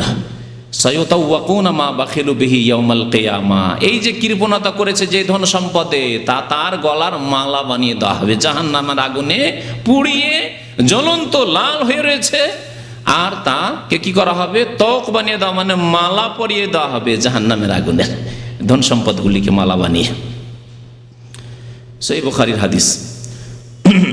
এইরকম বেশ কিছু নবী করিম সাল্লাল্লাহু আলাইহি ওয়াসাল্লামের হাদিস রয়েছে। যাকাত যারা দেয় না, বখিলি করে, আংশিক দেয়, কিছু দেয়। একজন লোক জিজ্ঞেস করছে যে আমি মসজিদে দেব, জাকাত দিতে পারবো? বললাম যে মসজিদে জাকাত দেওয়া জায়েজ নয়। তখন বলছে আচ্ছা, তো এক কাজ করি, যদি জাকাতটা একটু কম করে দিই। আল্লাহু আকবার, আশ্চর্য হয়ে গেলাম শুনে। জাকাতটা যদি একটু কম করে দিই, মানে শতকরা 1 টাকা দিলাম বা 1.5 টাকা জাকাত দিলাম, আর তারপরে বাকি যেটা বাঁচিয়ে দিলাম সেটাকে যদি মসজিদে দিই। তাই বললাম যে আল্লাহ পাক রব্বুল আলামিন বলছেন শতকরা 2.5% দিতে হবে, 40 টাকায় 1 টাকা দিতে হবে। আপনার এই হস্তক্ষেপের অধিকার কোনো আলেমকে তো দেওয়া হয়নি। আল-ইয়াওমা আকমালতু লাকুম দীনাকুম, আল্লাহ পাক বলছেন দিনকে কমপ্লিট করে দিয়েছি, তারপরে তাতে ঘাটতি করা, বাড়তি করা, এর এখতিয়ার কাউকে দেওয়া হয়নি, কোনো ব্যক্তিকে দেওয়া হয়নি, কোনো খলিফাকে দেওয়া হয়নি। ওহির দরজা বন্ধ হয়ে গেছে, নবী করিম সাল্লাল্লাহু আলাইহি ওয়াসাল্লামের তিরোধান হয়ে গেছে, ইন্তেকাল হয়ে গেছে, এই শরীয়ত কমপ্লিট হয়ে গেছে, আর রাস্তা বন্ধ হয়ে গেছে। যেইভাবে আছে সেভাবে পালন করতে হবে। শতকরা 2.5 টাকা গরিবের হক আল্লাহ নির্ধারণ করেছেন যে 97.5 টাকা তুমি খাও, আর গরিবকে 2.5 টাকা দাও, এটা তোমার নাই। মিসকিনকে দাও, অভাবীকে দাও, ঋণীকে দাও, অসুস্থ ব্যক্তি চিকিৎসা করতে পারছেন না তাকে দাও, ইয়েতিমখানায় দাও, ইত্যাদি ইত্যাদি। জাকাতের জাকাত দিলে পাবেন কি? এতক্ষণ তো শাস্তির কথা কিছু শুনলেন, জাকাত দিলে পাবেন কি? জাকাত দিলে দুনিয়ায় আল্লাহ পাক রব্বুল আলামিন অনেক কিছু রেখেছেন, বরকত রেখেছেন, আর জাকাত দিলে আখিরাতে মহাপুরস্কার আল্লাহ পাক রব্বুল আলামিন রেখেছেন। আল্লাহ পাক ইরশাদ করেছেন ইন্নাল্লাযীনা আমানু ওয়া আমিলুস সালিহাত, নিশ্চয় যারা ঈমান নিয়ে আসলো এবং সৎকর্ম করলো, ওয়া আকামুস সালাতা, নামাজ কায়েম করলো, ওয়া আতাউজ যাকাতা, যাকাত প্রদান করলো। দেখেন নামাজের পরে আল্লাহ কি করছেন? যাকাতের কথা, আকামুস সালাতা ওয়া আতাউজ যাকাতা, সাথে সাথে যাকাতের কথা আল্লাহ পাক উল্লেখ করেছেন। লাহুম আজরুহুম ইনদা রাব্বিহিম, তাদের জন্য মহাপুরস্কার রয়েছে তাদের রবের নিকট। এ পুরস্কার কে দেবেন? আল্লাহ পাক দেবেন, আল্লাহর ফেরেশতা নয়, অন্য কেউ না। আপনাকে যদি গিফট দেয়, আর আপনার বস সরাসরি যদি আপনার বস, কোম্পানির মালিক, যে প্রথম ব্যক্তি যে কোম্পানির, তিনি যদি দেন তো আপনার খুশির শেষ নাই। কত যে দেশে গিয়ে বয়ান করবেন এই ঘটনায় কিসসা, যে আমার বস সরাসরি আমাকে গিফট দিয়েছে। আর যিনি বসদের বস মুহাম্মদুর রাসূলুল্লাহ সাল্লাল্লাহু আলাইহি ওয়াসাল্লাম, যত আম্বিয়া রাসূল এসেছেন, ফেরেশতা, সবার রব রব্বুল আলামিন, তিনি বলছেন লাহুম আজরুহুম ইনদা রাব্বিহিম, তাদের জন্য মহাপুরস্কার রয়েছে তাদের রবের নিকট। আর কি? ওয়ালা খাউফুন আলাইহিম ওয়ালা হুম ইয়াহজানুন, তাদের ভয়ও নেই আর তাদের কোনো দুশ্চিন্তাও নেই। এই মহাসম্মান আল্লাহ পাক আল্লাহর ওলিদেরকে দেওয়ার কথা বলেছেন। আপনি আল্লাহর ওলি, আল্লাহর বেলায়েতের দরজা সীমিত হয়ে যায়নি যে যারা কেরামতির ভেলকিবাজি করতে পারবে, আর যারা মুরিদ বানাতে পারবে, যারা আস্তানা নিয়ে বসে আছে, খানকার দরবার শরীফ নিয়ে বসে আছে, তারাই শুধু ওলি না, তাদের অধিকাংশই ভণ্ড। আর কোরআন হাদিসের আলোকে ওলিকে, ওলির গুণ এটি। আল্লাহ পাক ওলিদের কথা উল্লেখ করে আলা ইন্না আউলিয়া আল্লাহি লা খাউফুন আলাইহিম ওয়া লা হুম ইয়াহজানুন, তাদের পুরস্কার সম্পর্কে দুটি কথা বলেছেন, তাদের কোনো চিন্তা নেই, তাদের ভয় নেই। আল্লাযীনা আমানু ওয়া কানু ইয়াত্তাকুন, মুমিন এবং আল্লাহ ভীরু তারা। আর এখানেও আল্লাহ পাক বলছেন ওয়ালা খাউফুন আলাইহিম ওয়ালা হুম ইয়াহজানুন, যারা ঈমান নিয়ে আসবে, আমল ভালো করবে, নামাজ কায়েম করবে, যাকাত প্রদান করবে, লাহুম আজরুহুম ইনদা রাব্বিহিম ওয়ালা খাউফুন আলাইহিম ওয়ালা হুম ইয়াহজানুন, তাদের কোনো ভয় নেই, তাদের চিন্তা নেই, কোনো ভয় নেই কবরে, কোনো ভয় নেই হাসরের মাঠে, কোনো ভয় নেই আপনার দুনিয়াতে যে কোনো অবস্থায় মওত আসুক। কারণ আমি ফরজ আদায় করছি, আমি ওয়াজিব আদায় করছি, আমি নামাজ আদায় করছি, আলহামদুলিল্লাহ, ফজর আমার ত্রুটি নেই, আমার যাকাতে 1 পয়সা ত্রুটি নেই, আমার মাতা পিতার সেবাতে ত্রুটি নেই, আমার কোনো আমলে ইনশাআল্লাহ ত্রুটি নেই, আর আমি কোনো রকমের জেনে শুনে গুনাহ করি না, আর বাকি তো তওবা করতেই আছি ভুল ভ্রান্তি হলে। ওয়ালা খাউফুন আলাইহিম ওয়ালা হুম ইয়াহজানুন, কোনো ভয় নেই, কোনো দুশ্চিন্তা নেই। আরও শুনে আল্লাহ পাক ইরশাদ করছেন, এই ছিল আয়াত সূরা বাকারার 277 নম্বর আয়াত। আল্লাহ পাক রব্বুল আরো ইরশাদ করেছেন সূরা বাকারা 245 নম্বর আয়াতে, মান যাল্লাযী ইউকরিজুল্লাহ কারজান হাসানা, কে আছে যে আল্লাহকে উত্তম ঋণ দেবে? আল্লাহ ঋণ চাইছেন, শুনেছেন কোনোদিন? আল্লাহ ঋণ চাইছেন কার জন্য? গরিব মিসকিনের জন্য। আল্লাহ নিয়ে পয়সাওয়ালাদের কাছ থেকে যাদের উপর জাকাত ফরজ হয়েছে গরিবকে দিতে চান, যে আমাকে ঋণ দাও, আমি গরিবদেরকে দেব, কারণ আমি সমান করিনি, সুতরাং তাদের হক তোমাদের উপর রয়েছে, আদায় করতে হবে। মানজাল্লাযী ইউকরিদুল্লাহ কারদান হাসানা ফায়ুদাইফা লাহু আযআফান কাসীরা, তাহলে আল্লাহ তাকে দ্বিগুণ করবেন, তিনগুণ করবেন, বহুগুণ করবেন। ফায়ুদাইফাহু মানে আল্লাহ বহুগুণ করবেন আপনার ধন সম্পদকে। যাকাতের ফজিলত, যাকাত দিলে শুধু বাড়বে না, ২৫০০ টাকা দিলেন, হ্যাঁ ৪০,০০০ ছিল ১,০০০ দিলেন, ১,০০০ই শুধু সমান করে দেবেন দিয়ে কিছুই কমলো না, এমন নয়। আল্লাহ কয়েক গুণ করবেন, বহু গুণ করবেন। ফায়ুদাইফাহু লাহু আযআফান কাসীরা। আল্লাহ যদি শুধু ফায়ুদাইফাহু বলে ছেড়ে দিতেন তাহলে হয়তো দ্বিগুণ বা ৩ গুণ ৪ গুণ বলতেন। আল্লাহ কি বলছেন? আযআফান কাসীরা, বহু গুণ আল্লাহ বৃদ্ধি করবেন যাকাত দিলে। ওয়াল্লাহু ইয়াকবিজু ওয়া ইয়াবসুতু ওয়া ইলাইহি তুরজাউন। আল্লাহ পাক রব্বুল আলামিন কারো রিজিককে সংকুচিত করেন। তুমি দেবে না জাকাত, তোমার কাছ থেকে কেড়ে নেবেন। ওই গরিব যাকে তুমি জাকাত দাও, নিজে খেতে পায়নি, আল্লাহ তোমার কাছ থেকে নিয়ে ওকে দিয়ে দিবেন। 10 বছর পরে, 20 বছর পরে দেখা গেল যে আপনি তো খুব পয়সাওয়ালা ছিলেন, আপনার ছেলে মেয়েরা একেবারে অভাবী হয়ে গেল, আর ওই যে ফকির মিসকিন ছিল তার ছেলেরা সুখী হয়ে গেল। কেড়ে নিয়ে আল্লাহু ইয়াকবিজু ওয়া ইয়াবসুতু, কেড়ে নিয়ে আরেকজনকে আল্লাহ পাক দিয়ে দিলেন। হচ্ছে না পৃথিবীতে? আল্লাহ পাক রব্বুল আলামিন রিজিককে, মানুষের ধন সম্পদকে সংকুচিত করেন, ইয়াকবিজু ওয়া ইয়াবসুতু, আর প্রশস্ত করেন। কিছুই ছিল না, আল্লাহ অনেক প্রশস্ত করেছেন। আমাদের মধ্যে অনেকে আছে কিছু ছিল না, আল্লাহ প্রশস্ত করেছেন। আবার অনেকের যথেষ্ট ছিল, জমিদারি ছিল বাপদাদাদের, আপনি এখন চাকরি করতে বিদেশে আসতে বাধ্য হয়েছে। আল্লাহু ইয়াকবিজু ওয়া ইয়াবসুতু ওয়া ইলাইহি তুরজাউন। তারপরে আবার ফিরে যেতে হবে, এই টাকা সাথে নিয়ে যেতে পারবে না, টাকার সাথে চিরকাল দুনিয়াতে থেকে যাবে না। ওয়া ইলাইহি তুরজাউন, ফিরে যেতে হবে। যেখানে ফিরে যেতে হবে তার জন্য কিছু প্রস্তুতি নাও। সেখানে গেলে যেটা কাজে আসবে সেই কাজগুলি করো। জাকাত কাজে আসবে, নামাজ কাজে আসবে, দান খয়রাত কাজে আসবে, সেই কাজগুলি করো। আল্লাহ পাক রব্বুল আলামিন জাকাত দিলে যে বৃদ্ধি হয় এই কথা আরো 2টি আয়াতে উল্লেখ করেছেন। সূরা রুমের আয়াত নম্বর 39 মহান আল্লাহ ইরশাদ করেছেন, ওমা আতাইতুম মির রিবান লিয়ারবুয়া ফি আমওয়ালিন নাস। আল্লাহ এখানে সুদের কথা উল্লেখ করেছেন। তোমরা যদি কাউকে সুদ দাও, সুদ শতকরা 5 টাকা, 10 টাকা, 20 টাকা মান্থলি বা বাৎসরিক যদি সুদ দাও, ফি আমওয়ালিন নাস ফালা ইয়ারবু ইনদাল্লাহ, সেটা আল্লাহর কাছে বৃদ্ধি পায় না। কোরআনের কথা শুনে রাখা, সুদের টাকা তাহলে আল্লাহ কি বলছেন? ফালা ইয়ারবু ইনদাল্লাহ, আল্লাহর নিকট তা বৃদ্ধি পায় না, ধ্বংস হয়ে যায়, সর্বনাশ হয়ে যায়। সুদের টাকায় কোনো বরকত নেই।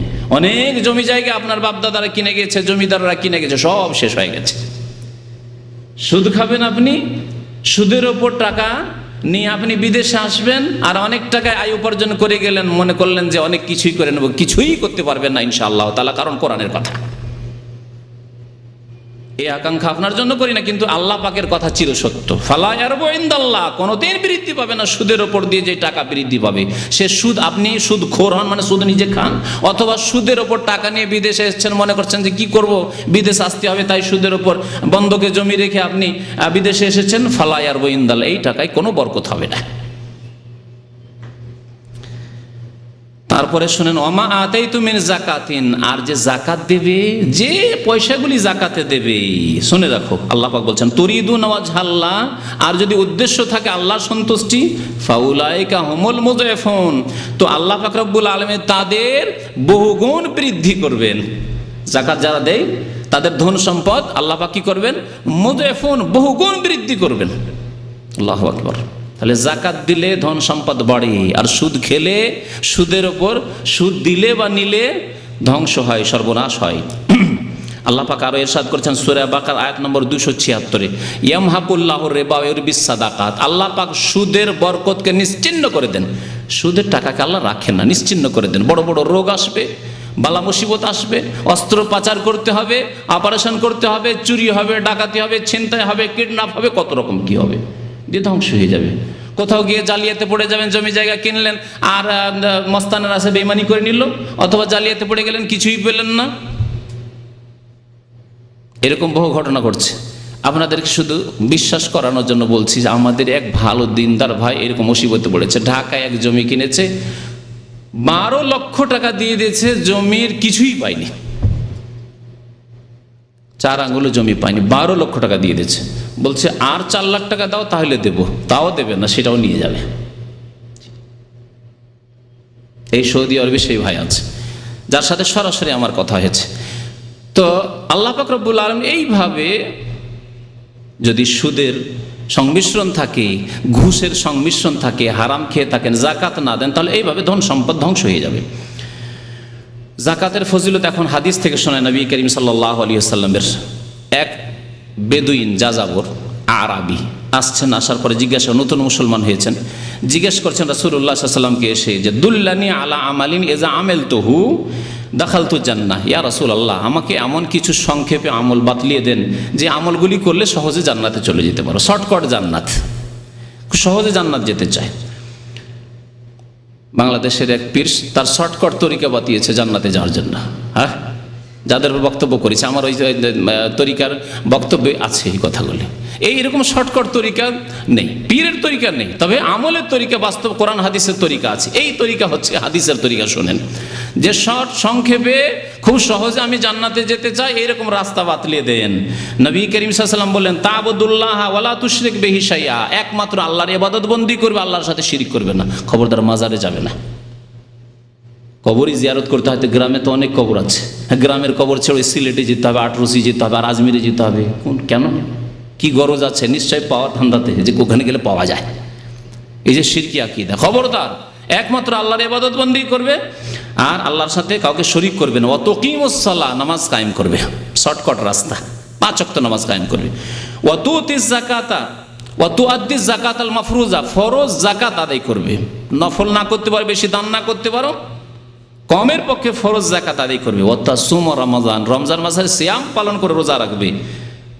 এতটুকু বললেন, তখন পর্যন্ত হজ ফরজ হয়নি। হজ ফরজ হওয়ার পরে হজ যদি করার তৌফিক থাকে হজও করবেন।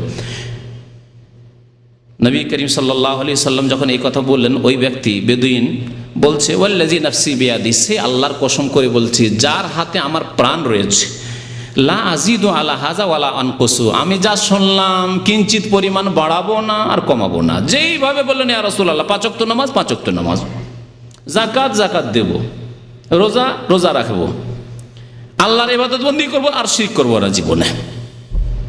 ফালামা ওয়াল্লাহ, এই কথা বলে ওই লোকটি টান দিয়েছে, চলে যেতে লেগেছে।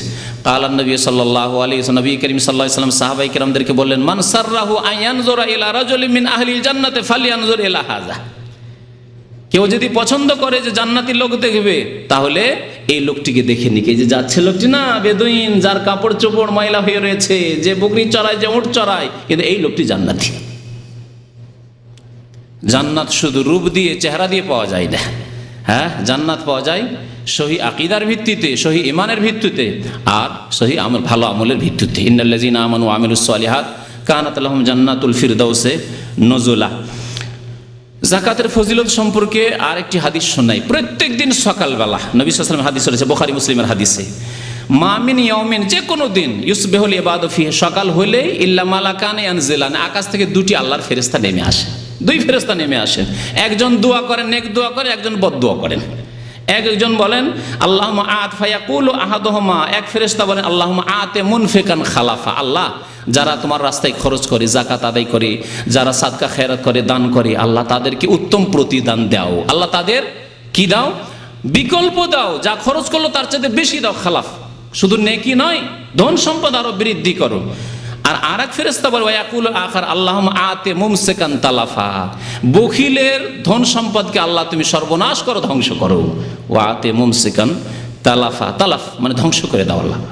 তা ফেরেশতাদের দোয়া, ফেরেশতাদের ভালো দোয়াও কবুল হবে, আর ফেরেশতার মন্দ দোয়াও, বদদোয়াও কবুল হবে। আল্লাহ পাক যেন বদদোয়া থেকে ফেরেশতাদের বাঁচার আমাদেরকে তৌফিক দান করেন, ফরজ যাকাত আদায় করার যেন তৌফিক দান করেন আল্লাহ পাক রব্বুল আলামিন। রাসূল সাল্লাল্লাহু আলাইহি ওয়াসাল্লাম আরেকটি হাদিসে বলেছেন জাকাতের ফজিলত তার শোনাই, দুনিয়ার ফজিলত, সেটি হচ্ছে সালাসুন। মুসনাদ আহমদের হাদিস, আব্দুর রহমান বিন আউফ রাদিয়াল্লাহু তাআলা আনহু বর্ণনা করছেন, বলছেন সালাসুন, 3টি বিষয়ের উপর আমি আল্লাহর কসম করে বলছি। রাসূলুল্লাহ বলছেন ওয়াল্লাযী নাফসু মুহাম্মাদিন বিয়াদি, সে আল্লাহর শপথ করে বলি যার হাতে মুহাম্মদ সাল্লাল্লাহু আলাইহি ওয়াসাল্লামের প্রাণ রয়েছে, জীবন রয়েছে, ইন কুনতু লাহালিফান আলাইহিন্না, আমি এই 3টি বিষয়ের উপর শপথ করে বলতে পারি, লা ইয়ানকুসু মালুন মিন সাদাকা, কোন ধন সম্পদ দান করলে কমে যায় না। কি বললেন রাসূলুল্লাহ সাল্লাল্লাহু আলাইহি ওয়াসাল্লাম? লা ইয়ানকুসু মালুন মিন সাদাকা, দান খয়রাত করলে, জাকাত দিলে, সাদকা করলে ধন সম্পদ কমে যায় না, পকেট থেকে বাহ্যিক কমলো, কিন্তু আল্লাহ এমন এমন দিক থেকে রিজিকের রাস্তা খুলে দেবেন, কমে যাবে না, বরং ইউযায়িফুহু আযআফান কাসীরা, যেমন আল্লাহ পাক কোরআনে কারীমে বহুগুণে আল্লাহ বৃদ্ধি করবেন, নবী সাল্লাল্লাহু আলাইহি ওয়াসাল্লাম এই হাদিস। আর একটি বিষয় রয়েছে, কেউ যদি মাফ করে দেয়, অন্যায় করেছে আপনার উপর, মাফ করে দিলেন আপনি, তাহলে আল্লাহ পাক কি করবেন, জাদাহুল্লাহু বিহি ইজ্জান ইয়াউমাল কিয়ামাহ, কিয়ামতের দিন আল্লাহ পাক তাকে আরো বড় সম্মান দেবেন। দুনিয়া তো সম্মান দেবে, আপনি ধৈর্য ধরেন আর আপনি মানুষকে মাফ করে দেন, যাক জুলুম করেছিস আমি আর প্রতিশোধ নেব না, আল্লাহ পাক সম্মান বাড়িয়ে দেবেন আপনার। তৃতীয় বিষয় হচ্ছে ওয়ালা ইয়াফতাহু আবদুন বাবা মাসআলা, কেউ যদি ভিক্ষা করে বেড়ায়, ভিক্ষাকে পেশা বানিয়ে নিল আর ওর উপরে নির্ভরশীল, অথচ সুস্থ কাজ করে খেতে পারবে, চাকরি করতে পারবে। আমাদের ভিক্ষুগুলো এরকম, চাকরি করতে চায় না, কাজ দিলে কাজ করবে না। যদি কেউ ইচ্ছা করে কাজকর্ম বাদ দিয়ে ভিক্ষা করা পেশাধর, ইল্লা ফাতাহাল্লাহু আলাইহি বাবা ফাকরিন, তাহলে আল্লাহ তার জন্য দারিদ্রের দরজা উন্মুক্ত করে দেবে, অভাবই ছুটবে না। এই জন্য ভিক্ষুকের ছেলে কোনোদিন বড়লোক হয় না, চাষির ছেলে বড়লোক হয়েছে, হ্যাঁ, ক্লিনারের ছেলে বড়লোক হতে পারে, হ্যাঁ, অশিক্ষিতের ছেলে বড়লোক হতে পারে, মেহনত করে জনমজুরের ছেলে বড়লোক হতে পারে, সুখী হতে পারে, কিন্তু ভিক্ষুকের ছেলেও ভিক্ষুকই হবে, ভিক্ষুকের মেয়েও ভিক্ষুকই হবে, হ্যাঁ, সুখী হইতে পারবে না। এই নবী করিম সাল্লাল্লাহু আলাইহি সাল্লামের কসম করা হাদিস, কসম করে বলেছেন। আল্লাহ পাক যেন আমাদেরকে এই খারাপ গুণগুলি থেকে বাঁচার তৌফিক দান করেন, ফরজ যাকাত আদায় করার যেন তৌফিক দান করেন, আমাদেরকে দান খায়রাত করার যেন তৌফিক দান করেন। আরও বেশ কিছু মাসলা মাসাইলে জাকাত, 5টি সম্পদে, 5 রকমের সম্পদে ফরজ, ইনশাআল্লাহ তাআলা সময় হলে আলোচনা করা যাবে, কারণ আজকে সময় শেষ হয়ে যাচ্ছে। আর যদি আপনাদের কিছু প্রশ্ন থাকে, প্রশ্ন উত্তরে সংক্ষেপে আমি ওগুলি বলে দেবো। জাকাত সম্পর্কে আরও বেশ কিছু আলোচনা রয়েছে, আরও 1-1.5 ঘন্টা কমপক্ষে আলোচনা করলে জাকাতের পুরো হক আদায় হবে। ইনশাআল্লাহ তাআলা অন্য মজলিসে সে আলোচনা করা যাবে। আল্লাহ যেন আমাদেরকে নেক আমলের তৌফিক দান করেন, আল্লাহ পাক আমাদের রিজিকে যেন বরকত দান করেন, আমাদেরকে দান করার যেন তৌফিক দান করেন, দান করার যেন মানসিক তৌফিক দান করেন, ঈমানি তৌফিক দান করেন, আর আর্থিক যেন আল্লাহ পাক তৌফিক দান করেন।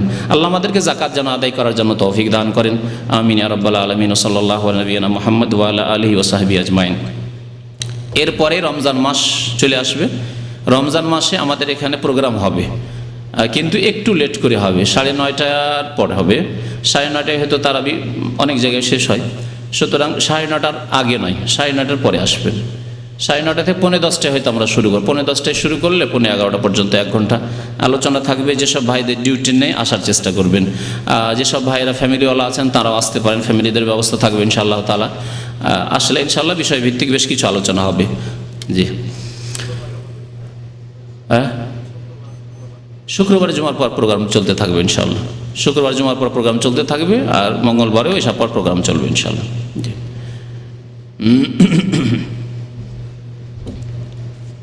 প্রশ্নগুলো পড়ে দেন দেখি।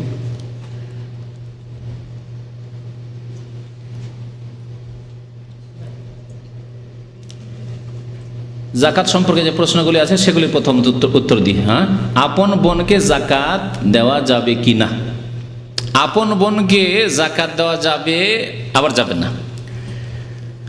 জাকাত দেওয়া যাবে যদি তার স্বামী থাকে, স্বামী বেঁচে আছে, কিন্তু স্বামী অভাবী, জাকাত দেবেন আপনি।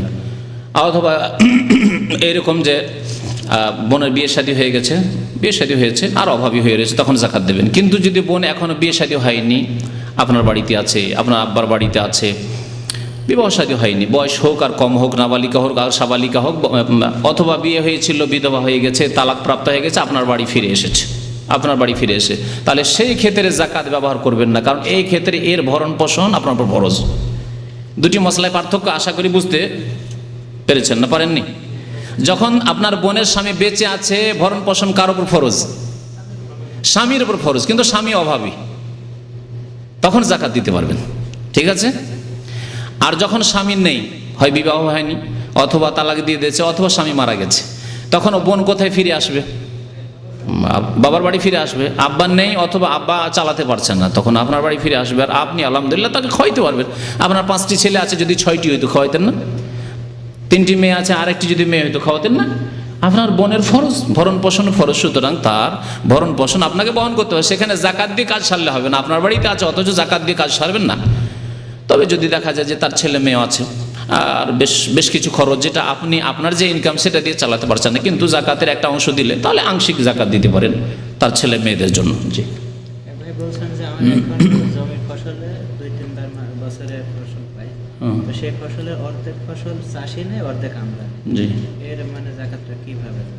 এক ভাই জিজ্ঞেস করেছেন যে পশুর মানে ফসলের জাকাত আদি দিয়ে রেখেছে, জমি আদি দেয়, যেটা আদি দিয়ে রেখেছে, অর্ধেক ফসল যে জমি করে চাষি সে নেই, আর অর্ধেক ফসল দিয়ে দেয় মালিককে। এই অর্ধেক ফসল যেটা আসবে সেটা থেকে আপনি জাকাত দেবেন, আর বাকি অর্ধেক যে চাষি পেল তার উপর অসুর ফরজ সে দেবে, সেটা আপনাকে দিতে হবে না। আপনার কাছে যতটা আসবে তাতে দেবেন আপনি। এটা কি বছরে 2-3 বার ফসল? যতবার আসবে ফসল তখনই দিতে হবে। ফসলের ক্ষেত্রে জাকাত আর টাকা পয়সার জাকাত ভিন্ন ভিন্ন। টাকা পয়সার জাকাত বছরে একবার, যখন আপনার নেশাবে পৌঁছিল, অর্থাৎ সর্বনিম্ন নিসাব হচ্ছে 400 রিয়াল, বাংলাদেশি টাকা 7,500 থেকে 8,000 টাকা চাঁদির নিসাব। তো সাড়ে 7,500 টাকা বা 400 রিয়াল আপনার কাছে আজকে জমা হলো, তাহলে আগামী 1 বছর পরে যেই দিন 1 বছর পুরো হবে সেই দিন আপনার জাকাত ফরজ হবে। মধ্যখানে যদি একেবারে জিরো হয়ে গেছিলো, কিছু টাকা ছিল না, তাহলে শেষ হয়ে গেছে, আবার সেই দিন থেকে, তারপরে যখন আবার নেশাবে পৌঁছলো 400, সেই দিন থেকে আবার বছর শুরু হবে। তো বছরে একবার জাকাত দিতে হবে টাকা পয়সা স্বর্ণ চাঁদির। পক্ষান্তরে ফসলের খাদ্যদ্রব্যের জাকাত হচ্ছে অসুর। আল্লাহ বলছেন ওয়াতু হাক্কাহু ইয়াউমা হাসাদিহি, কেটে মেরে নিয়ে আসার দিন তার হক আদায় করো। যেদিন কেটে মেরে নিয়ে আসলেন সেই দিনে তার অসুর দিয়ে তারপরে নিজের গোলাতে নিজের বাড়িতে উঠাবেন আপনি আপনার ফসল। জি, এক ভাই বলছেন যে আমার আলাদা করে দেন, আলাদা করে যদি গরিব মিসকিনকে দেওয়ার সেই দিন যা দিলেন দিলেন, বাকি কিছু রাখলে আপনি অসুর বলে রাখেন, আলাদা করে রাখেন। একদিনে হয়তো বিতরণ করতে পারলেন না বা করা সম্ভব না, আরও কিছু গরিবরা আছে তাদের দিতে হবে, আলাদা করে রাখেন আপনি। কিন্তু যেদিন কেটে মেরে ওঠালেন সেই দিনে আপনি অসুর আলাদা করে দেবেন। এক ভাই বলছেন যে আমার স্ত্রীকে বিয়ের সময় বেশ কিছু স্বর্ণ দিয়েছিলাম, কিন্তু তার কোনো জাকাত দেওয়া হয়নি, কারণ আজ পর্যন্ত আমি অনেক টাকা। এক ভাই বিয়ে করেছেন, অনেক স্বর্ণ দিয়েছেন তার স্ত্রীকে, কিন্তু জাকাত দেওয়া হয়নি। জাকাত প্রত্যেক বছরের দিতে হবে, যে ক বছর হয়ে গেছে প্রত্যেক বছরের জাকাত হিসাব করে দিতে হবে। জি, আপনার স্ত্রীর উপর ফরজ, সে যদি না দিতে পারে আপনি দেন, অথবা সেই অলংকার থেকেই দেবেন। আপনি দিলেন না, আজ সে বলছে আমার কাছে কোনো পয়সা নেই, সে অলংকারকে মাইনাস করে দেবে। সে অলংকারকে দেখবে যে আমার কাছে আছে 40 ভরি, তাহলে তার কত দিতে হবে? 40 ভরিতে 1 ভরি দিতে হবে। 20 ভরি সোনা আছে, 20 ভরিতে তাকে আধা ভরি দিতে হবে, সেখান থেকে মাইনাস করে দেবে। এটা দেখেন তো কি আছে। কাদেরকে জাকাত দেওয়া যাবে আর কাদেরকে দেওয়া যাবে না, তো এটা বললাম যে আরেকটা বক্তব্যের সময় থাকলো, কমপক্ষে 1-1.5 ঘন্টা আরও বলতে হবে। তার মধ্যে একটা বিষয় ছিল যে জাকাত কোন কোন খাতে বিতরণ করবেন, কাকে কাকে দেবেন। আল্লাহ পাক রব্বুল সূরা তওবার আয়াত নম্বর 60 ইরশাদ করেছে ইন্নামাস সাদাকাতু লিল ফুকারায়ে ওয়াল মাসাকিনে ওয়াল আমিলিনা আলাইহি ওয়াল মুআল্লাফাতি কুলুবুহুম ওয়া ফির রিকাবি ওয়াল গারিমিনা ওয়া ফি সাবিলিল্লাহি ওয়া ইবনিস সাবিলি ফরিদাতাম মিনাল্লাহ ওয়াল্লাহু আলিমুন হাকিম। কত প্রকার হলো? 8 প্রকারের 8 শ্রেণীর লোককে জাকাত দেবেন। আল্লাহ বলছেন ইন্নামাস সাদাকাতু লিল ফুকারায়ে ওয়াল মাসাকিন, ফকিরদের। ফকির আর মিসকিনের পার্থক্য গত সপ্তাহে মনে বয়ান করেছিলাম নাকি? ফকির যার একবার খাবার আছে বা নেই, কিছুই নেই, আর মিসকিন যার 2 বার আছে কিন্তু 3 বার নেই, অর্ধেকের একটু বেশি আছে কিন্তু পুরো নেই তার কাছে খরচ, মিসকিন। আর তারপরে আল্লাহ বলছেন ওয়াল আমিলিনা আলাইহা, যারা এই জাকাতের জন্য মেহনত পরিশ্রম করে, গ্রামে গ্রামে গিয়ে জাকাত আদায় করে নিয়ে আসে, অথবা সারাদিন ধরে বসে বসে জাকাত বিতরণ করছে। ও কাজে গেলে কাজ করতো, 200 টাকার কাজ করতো, তাহলে ওর পারিশ্রমিক দিতে হবে। বেশি পরিমাণ খাবে, লাখ লাখ টাকা, হাজার হাজার টাকা তা নয়, কিন্তু ওর মোটামুটি পারিশ্রমিক একটা দিতে হবে, আনুমানিক ওজিফা। ওয়াল আমিলিনা আলাইহা ওয়াল মুআল্লাফাতি কুলুবুহুম, যাদের অন্তরকে আকৃষ্ট করার উদ্দেশ্য, অর্থাৎ নতুন মুসলমান, অথবা সামান্য একটু চিকিৎসা, একটা অমুসলিম আছে, ওর ছেলে মেয়ের চিকিৎসা দিলে, বা ওর স্ত্রীর কাপড় নেই একটু দিলে, বা একটু মেয়ের বিবাহ আছে দিলে, তার সাথে ইসলামের দাওয়াত দিলে ইসলাম কবুল করে নেবে, হয়তো ইসলামের দিকে আকৃষ্ট করার জন্য। বিশেষ করে যারা ইসলাম গ্রহণ করে নিয়েছে, অভাবী হয়ে রয়েছে, বাবা থেকে কিছু পায়নি, সে পরিবার থেকে বঞ্চিত হয়েছে, তাদের কথা এখানে উল্লেখ করা জরুরি। তারপরে আল্লাহ মুআল্লাফাতি কুলুবুহুম ওয়া ফির রিকাবি, তারপরে গর্দন আজাদ করার জন্য, অর্থাৎ কেউ যদি কৃতদাস হয়ে যায়, কোনো মুসলিম কৃতদাস হয়ে গেছে, কৃতদাসের জামানা নেই, তাহলে আজকাল যারা বন্দী, জেলে বন্দী হয়ে আছে, নির্দোষী অথবা দোষী লোক ছিল কিন্তু তওবা করে নিয়েছে, বেচারা নামাজি হয়ে গেছে, ধার্মিক হয়েছে, জেলে গিয়ে পরেশগার ভালো হয়ে গেছে, ভালো মানুষ হয়ে গেছে, আর এসে ডাকাতি করবে না, আর এসে চুরি করবে না, আর এসে জেনা ব্যভিচার কুকাজ করবে না, মদ খাবে না, যদিও হয়তো এই ধরনের কোনো কেসে গেছে, কিন্তু দিনদার ভালো মানুষ হয়ে গেছে। তাহলে জেল থেকে বন্দীকে রেহাই করার জন্য, জামিন করার জন্য, দেশে যেমন জামানত আছে, জামিন করার জন্য, বিশেষ করে ভালো মানুষ যারা, তাদেরকে ওয়া ফির রিকাব ওয়াল গারিমিন, আর ঋণী, এমনিতে মোটামুটি খেয়ে দিয়ে চলে যাচ্ছে, 5,000 টাকা মাসে বা 500 রিয়াল পাই দিয়ে সংসার চলে যায়, কিন্তু তার উপর 20,000 টাকা 30,000 টাকা ঋণ আছে, ঋণ দিতে পারছে না, ঋণ পরিশোধ করতে পারছে না, ওয়াল গারিমিন, তো ঋণ পরিশোধ করার জন্য ওয়াল গারিমিন ওয়া ফি সাবিলিল্লাহ। আর 7 নম্বরে হচ্ছে যারা আল্লাহর রাস্তায় ওদের যদি জিহাদ ফি সাবিলিল্লাহ থাকে। বর্তমানে বাস্তবে জিহাদ ফি সাবিলিল্লাহ নেই, কাকে দেবেন? সুতরাং এই রাস্তা যখন খুলবে তখন দেবেন। ফি সাবিলিল্লাহর একটি অর্থ আমাদের দেশের ওলামারা যা বলে থাকে সেটা হচ্ছে মাদ্রাসাগুলি, এতিমখানাগুলি, মসজিদ নয়। মসজিদ ফি সাবিলিল্লাহ, মসজিদে আমরা সবাই সচ্ছল লোকেরা নামাজ পড়ি অধিকাংশ, সুতরাং মসজিদে নিজের দান দিয়ে, চাঁদা দিয়ে মসজিদ তৈরি করতে হবে। আর মাদ্রাসাগুলি, বড় বড় মাদ্রাসা রয়েছে, এতিমখানা রয়েছে, তাতে একটা অংশ দেওয়া যেতে পারে।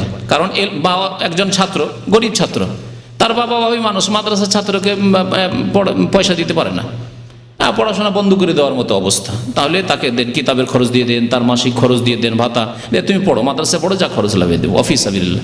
কারণ একটি হাদিসে রয়েছে তিরমিজিতে, মান খারাজা লিতালাবিল ইলমি ফাহুয়া ফি সাবিলিল্লাহ, যে ব্যক্তি ইলম হাসিল করার জন্য, বিদ্যা অর্জনের জন্য বের হলো, সে আল্লাহর রাস্তায় বেরিয়ে পড়লো, তাহলে এটা ফি সাবিলিল্লাহ। ওয়াবনিস সাবিল 8 নম্বরে হচ্ছে মুসাফির। মুসাফির এত দূরে পৌঁছে গেছে, ওখানে গিয়ে টাকা পয়সা শেষ হয়ে গেছে, অথবা টাকা পয়সা চুরি হয়ে গেছে, আর বাড়ি ফিরতে পারছে না, এইরকম লোক যদি কেউ থাকে, যে টিকিট নেই সেজন্য দেশে যেতে পারছে না, কাজ নেই, কর্ম নেই, কিচ্ছু নেই, বাড়ি যেতে পারছে না, তাহলে এইরকম লোককে টাকা পয়সা দিয়ে দেশে পাঠিয়ে দেওয়া মুসাফির সে দেওয়া যেতে পারে। কিন্তু আজকাল টাকা পয়সা দেশ থেকে নিয়ে আসার ব্যবস্থা আছে, তার বাড়িতে যদি যথেষ্ট ধন সম্পদ থাকে তাহলে নিয়ে চলে আসবে। এক জামানে যখন কোরআন নাযিল হয়েছে তখনকার যুগে খোঁজ খবরই থাকবে না যে কোথায় আছে না আছে আমার ছেলে, আর টাকা পয়সা পাঠাবারও ব্যবস্থা ছিল না, সেই জন্য মুসাফিরকে সাহায্য করা জরুরি ছিল। এখন যদি এরকম কারো অবস্থা হয়, অথবা দেশেও অভাবী, দেশেও টাকা নেই, যখন টাকা পাঠাবে সৌদি আরব, তারপরে এখান থেকে আবার যাবে, তাহলে আপনারা কিছু চাঁদা টান্দা করে বা ওই জাকাত থেকে দিয়ে তাকে দেশে পাঠিয়ে দেন। জি, অনেকগুলি প্রশ্ন, আরেকটা কাছে নিয়ে এসছেন তো, লিখে দেন। দুটো কেন শেষ হয়, ওই একটু চলে আছে, অসুবিধা নেই, বলো কি? বলছেন যে কোনো ওষুধ খেয়ে কি মেয়েদের মাসিকের সময় একটি প্রশ্ন এসছে যে কোনো ঔষধ খেয়ে কি রোজার মাসে মা বোনদের যে সময়টা মাসিক থাকে তা বন্ধ করে রোজা রাখা যাবে? যাবে, শরীয়তে জায়েজ আছে। যদি মাসিককে ডিলে করতে চাইবে, বিলম্ব করতে চায় উমরার উদ্দেশ্যে বা হজের উদ্দেশ্যে অথবা রোজা রাখার উদ্দেশ্যে, তা ওষুধ খেয়ে চলবে, কিন্তু না করাই ভালো, কারণ এর স্বাস্থ্যগত ক্ষতি রয়েছে। আর যাতে শরীয়তে স্বাস্থ্যগত ক্ষতি রয়েছে সেই কাজ কেনই করবেন, অথচ আল্লাহ পাক আপনাকে ছাড় দিয়েছেন যে অন্য মাসে রোজা রাখলেও ওই নেকি পেয়ে যাবেন, নেকিতে কোনো রকম ঘাটতি হবে না। সুতরাং আল্লাহ বলছেন ওয়ালা তাকতুলু আনফুসাকুম, তোমরা নিজেকে হত্যা করিও না, হ্যাঁ, ওয়ালা তুলকু বিআইদিকুম ইলা তাহলুকা, আর আয়াতে বলছেন নিজেকে ধ্বংসে পতিত করিও না। আপনি যদি এই ওষুধ খাওয়ার জন্য সাইড এফেক্ট হয় আর আপনি যদি রোগী হয়ে যান, অসুস্থ হয়ে যান, এটা আল্লাহ নিষেধ করছেন। ইন্নাল্লাহ কানা বিকুম রাহিমা, কারণ আল্লাহ অত্যন্ত দয়ালু আপনার উপর, দয়া করতে চান। তুমি কেন অসুস্থ হবে ওষুধ খেয়ে? সাইড এফেক্ট কেন তোমার উপর হবে? জি, তবে জায়েজ আছে, কেউ যদি করতে চায় না আমি তারপরও একটু জোর দিয়ে আমি রোজাটা এখনই রেখে নেব আর আমার ক্ষতি হবে না, বা ডাক্তার আপনার কনসাল্ট করেন, ডাক্তার বলে না তেমন ক্ষতি নাই, তাহলে করেন। কিন্তু আমি যা জানি যতটুকু যে ক্ষতি হতে পারে, সুতরাং আপনি নিজে থেকে ক্ষতি নেবেন না। জি, শ্বশুর বাড়ি জাকাত দেওয়া যাবে, কারণ তাদের ভরণ পোষণ নেই। আপন ভাই যদি নাবালক হয় তাহলে তার ভরণ পোষণ জরুরি, তাহলে জাকাত দেওয়া যাবে না। কিন্তু আপন ভাই যদি বড় হয়ে গেছে আর তার ফ্যামিলি বড় অভাবী, অত্যন্ত গরিব মানুষ, তাহলে জাকাত দেওয়া যাবে, তার ছেলে মেয়েদের জন্য লালন পালনের জন্য জাকাত দেওয়া যাবে।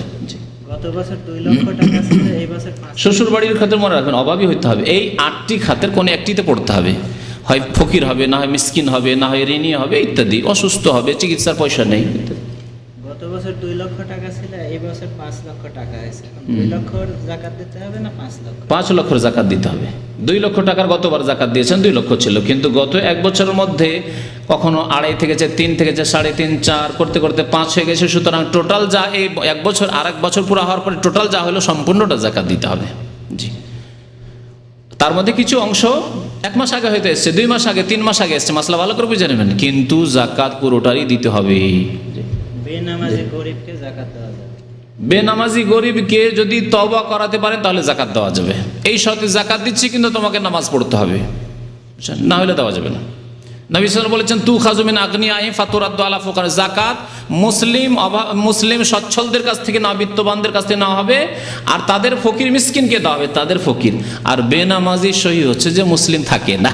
সুতরাং তওবা যদি না করে, আপনি টাকা দেন কিন্তু বলেন তোমাকে নামাজ পড়তে হবে, আমি করি, আমার কাছ থেকে এটা আমলে শিখেন। আমি তো কোরআন হাদিসের কথা বলছি আমলে। আমার গ্রাম, আমার এলাকায় আত্মীয় স্বজন, গ্রামবাসী বেশ কিছু গরিব আছে যারা নামাজ পড়ে না, বলছি ঠিক আছে দেবো, কাপড় দেবো, পয়সা দেবো, যা লাগে দেবো, কিন্তু শর্ত হচ্ছে আমার সাথে ওয়াদা করে যাও যে নামাজ পড়বে, এরপরে নামাজ ছাড়বে না।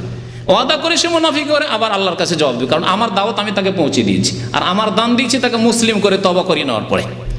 যে তওবা করলো, যে নামাজ পড়ে, সে মুসলিম হয়ে গেল, তারপরে তাকে দিয়েছি, আমি দান করেছি। হিম্মত করেন, আপনি যেখানে দান করতে পারছেন আপনার কি ভয় আছে সেখানে? ইসলামের দাওয়াতের কাজে লাগান আপনার ধন সম্পদকে। আল্লাহর কাছে এটাও বলতে পারেন, আল্লাহ দান তো করেছিলাম, জাকাতও দিয়েছিলাম, তার সাথে ইসলামের দাওয়াতও দিয়েছিলাম, নামাজের দাওয়াতও দিয়েছিলাম। স্বর্ণ এক তো হচ্ছে নিসাব, মানে সর্বনিম্ন যে স্বর্ণ হলে জাকাত হবে, সেটা হচ্ছে 7.5 ভরি, 7.5 ভরি বা 85 গ্রাম। 85 গ্রাম যদি কারো কাছে থাকে তাহলে জাকাত হবে, তার কম হলে জাকাত লাগবে না। আর জাকাত হচ্ছে 40 ভাগের 1 ভাগ। স্বর্ণে, চাঁদিতে, টাকাতে, রিয়ালে, ডলারে, সব কিছুতে, ব্যবসায়ী সামগ্রীতে, এগুলিতে 40 ভাগের 1 ভাগ লাগবে। জি, খাদ্যদ্রব্য যদি সেচ করে হয় তাহলে 20 ভাগের 1 ভাগ। বিনা সেচে যদি এমনি হয়ে যায়, ফসলে বিছন বুনে দিলেন, ছিটিয়ে দিলেন, আর হয়ে গেল, তাহলে 10 ভাগের 1 ভাগ। 10 ভাগের 1 ভাগকে আরবিতে অসর বলে, আশারা থেকে অসর। এজন্য আমাদের দেশে খাদ্যদ্রব্যের জাকাতকে কি বলা হয়? অসর বলা হয়। কিন্তু আজকালকার জামানায় এই পরিভাষাটি, এই টার্মটি অনেক আগে এসেছে, যখন এমনিতে ফসলগুলি হয়ে যেত, আমাদের আউশ ধান এমনিতে হয়ে যেত। আজকালকার ধানে, গমে সেচ লাগে, সুতরাং এতে নিষ্ফুল ওসর লাগবে। ওসরের অর্ধেক, অর্থাৎ 20 ভাগের 20 মনে 1 মণ লাগবে, 20 কেজিতে 1 কেজি লাগবে। হ্যাঁ, এক ভাই লিখেছেন, মাহমুদ ভাই সবাইকে, আমাদের এক ভাই মাহমুদ এখানে ইসলামিক সেন্টারে বেশ আসতেন এবং একনিষ্ঠ মেহনতি মানুষ, জাযাহুল্লাহ খায়র। উনি দেশে গিয়েছেন, আপনাদেরকে সালাম পৌঁছেছেন। জি, ওয়ালাইকুম আসসালাম, এবং দোয়া চেয়েছেন আল্লাহ যেন তাকে সহি সালামতে রাখেন, বিদাতীদের, মুশরিকদের, বেদিনদের আল্লাহ ফিতনা থেকে যেন তার হেফাজত করেন। আমিন। এটা বলি না, বাধ্যতামূলক না। ঢেলা কুলুক বাধ্যতামূলক না। পানি যদি থাকে তো সবচাইতে উত্তম হচ্ছে পানি দিয়ে। আর যদি পানি না থাকে বা পানির অভাব থাকে তাহলে ঢেলা কুলুক ব্যবহার করবে। ঢেলা কুলুক নিয়ে 40 কদম, এটি বিদাত এবং বেয়াদবিও, এই কাজ করবেন না। ঢেলা কুলুক নিতে হইলে পানি কম আছে, অথবা পানির প্রয়োজন আছে, জমজমের পানি অথবা ময়াসেহা আছে, আপনি ঢেল ব্যবহার করেন, পাথর ব্যবহার করেন, বালি, ধুলো বালি ব্যবহার করেন, ইত্যাদি টিস্যু ব্যবহার করেন। কিন্তু পানি থাকলে পানিতে ওর চাইতে বেশি পরিষ্কার হবে, সুতরাং পানি ব্যবহার করবেন। কিছু কিছু আলেমদের মত আছে যে দুটোই করতে পারেন। পায়খানাটাকে বা নাপাকিটাকে হালকা করার জন্য টিস্যু বা ঢিলা ব্যবহার করে নিলেন, আর তারপরে পানি ব্যবহার করেন। কিন্তু এইটাও কোনো প্রয়োজন নাই। সাহাবায়ে কেরামরা এইরকম সাধারণত আমল করতেন না। এই মর্মে যে কোবাবাসীর কথা আছে যে তারা দুটো ব্যবহার করতো, হাদিস অত সহি নাই। তারপরে যদি কেউ করে তাহলে করতে পারে, ঢেলা দিয়ে একটু হালকা করে নিল, পাথর দিয়ে বা টিস্যু দিয়ে, তারপরে পানি দিয়ে ধুয়ে নিল, এটা সবচাইতে বেস্ট। পানির চাইতে বেশি তাহারাত, পবিত্রতা কোনোদিন ঢেলা দিয়ে হবে না। ঢেলা দিয়ে পরিষ্কার করার পরে তারপরে একটু ওই নাপাক জায়গাগুলি যেগুলি পাক করলেন আপনি ঢেলা দিয়ে বা টিস্যু দিয়ে, ঘেমে গেলেই তারপরে আবার দুর্গন্ধ ছড়াবে, কিন্তু পানিতে তা হবে না, ঠিক না? সুতরাং পানির পবিত্রতা সবচাইতে ভালো পবিত্রতা। ওয়া সাল্লাল্লাহু আলা নবিয়িনা মুহাম্মদ ওয়া আলা আলিহি ওয়া সাহবিহি আজমাইন। ব্যবহার করলেও জাকাত দিতে হবে। সহি হচ্ছে যে ব্যবহার করা হোক আর রাখাই হোক, জাকাত দিবে। স্বর্ণের গয়না যেগুলো অলংকার ব্যবহার করা, সেগুলোতে জাকাত দেবেন। যদিও বেশ কিছু আলেমদের ইখতিলাফ আছে, কিন্তু এই ক্ষেত্রে সতর্কতা হচ্ছে জাকাত দিয়ে দেওয়া। হ্যাঁ, ইমাম আবু হানিফা রাহমাতুল্লাহ আলাইহির মাযহাব, যে মাযহাব অন্য ক্ষেত্রে ফলো করছেন, জাকাত দিয়ে দেওয়া, জাকাত দেবে অলংকার। যে অতটির নেই মনে হয়, 40টি ছাগল না হলে জাকাত নেই। অন্য নেশাব হচ্ছে 40টি, গরু 30টি, ওঁট হচ্ছে 5টি। তা আমাদের দেশে যেহেতু নাই, সেই জন্য ওগুলো বয়ান করার বেশি প্রয়োজনও নেই। আগের যুগে থাকতো হয়তো, গরু ছাগল খুব বেশি থাকতো আমাদের, এখন তো নেই। তারপরে যেগুলো দিয়ে চাষ করছেন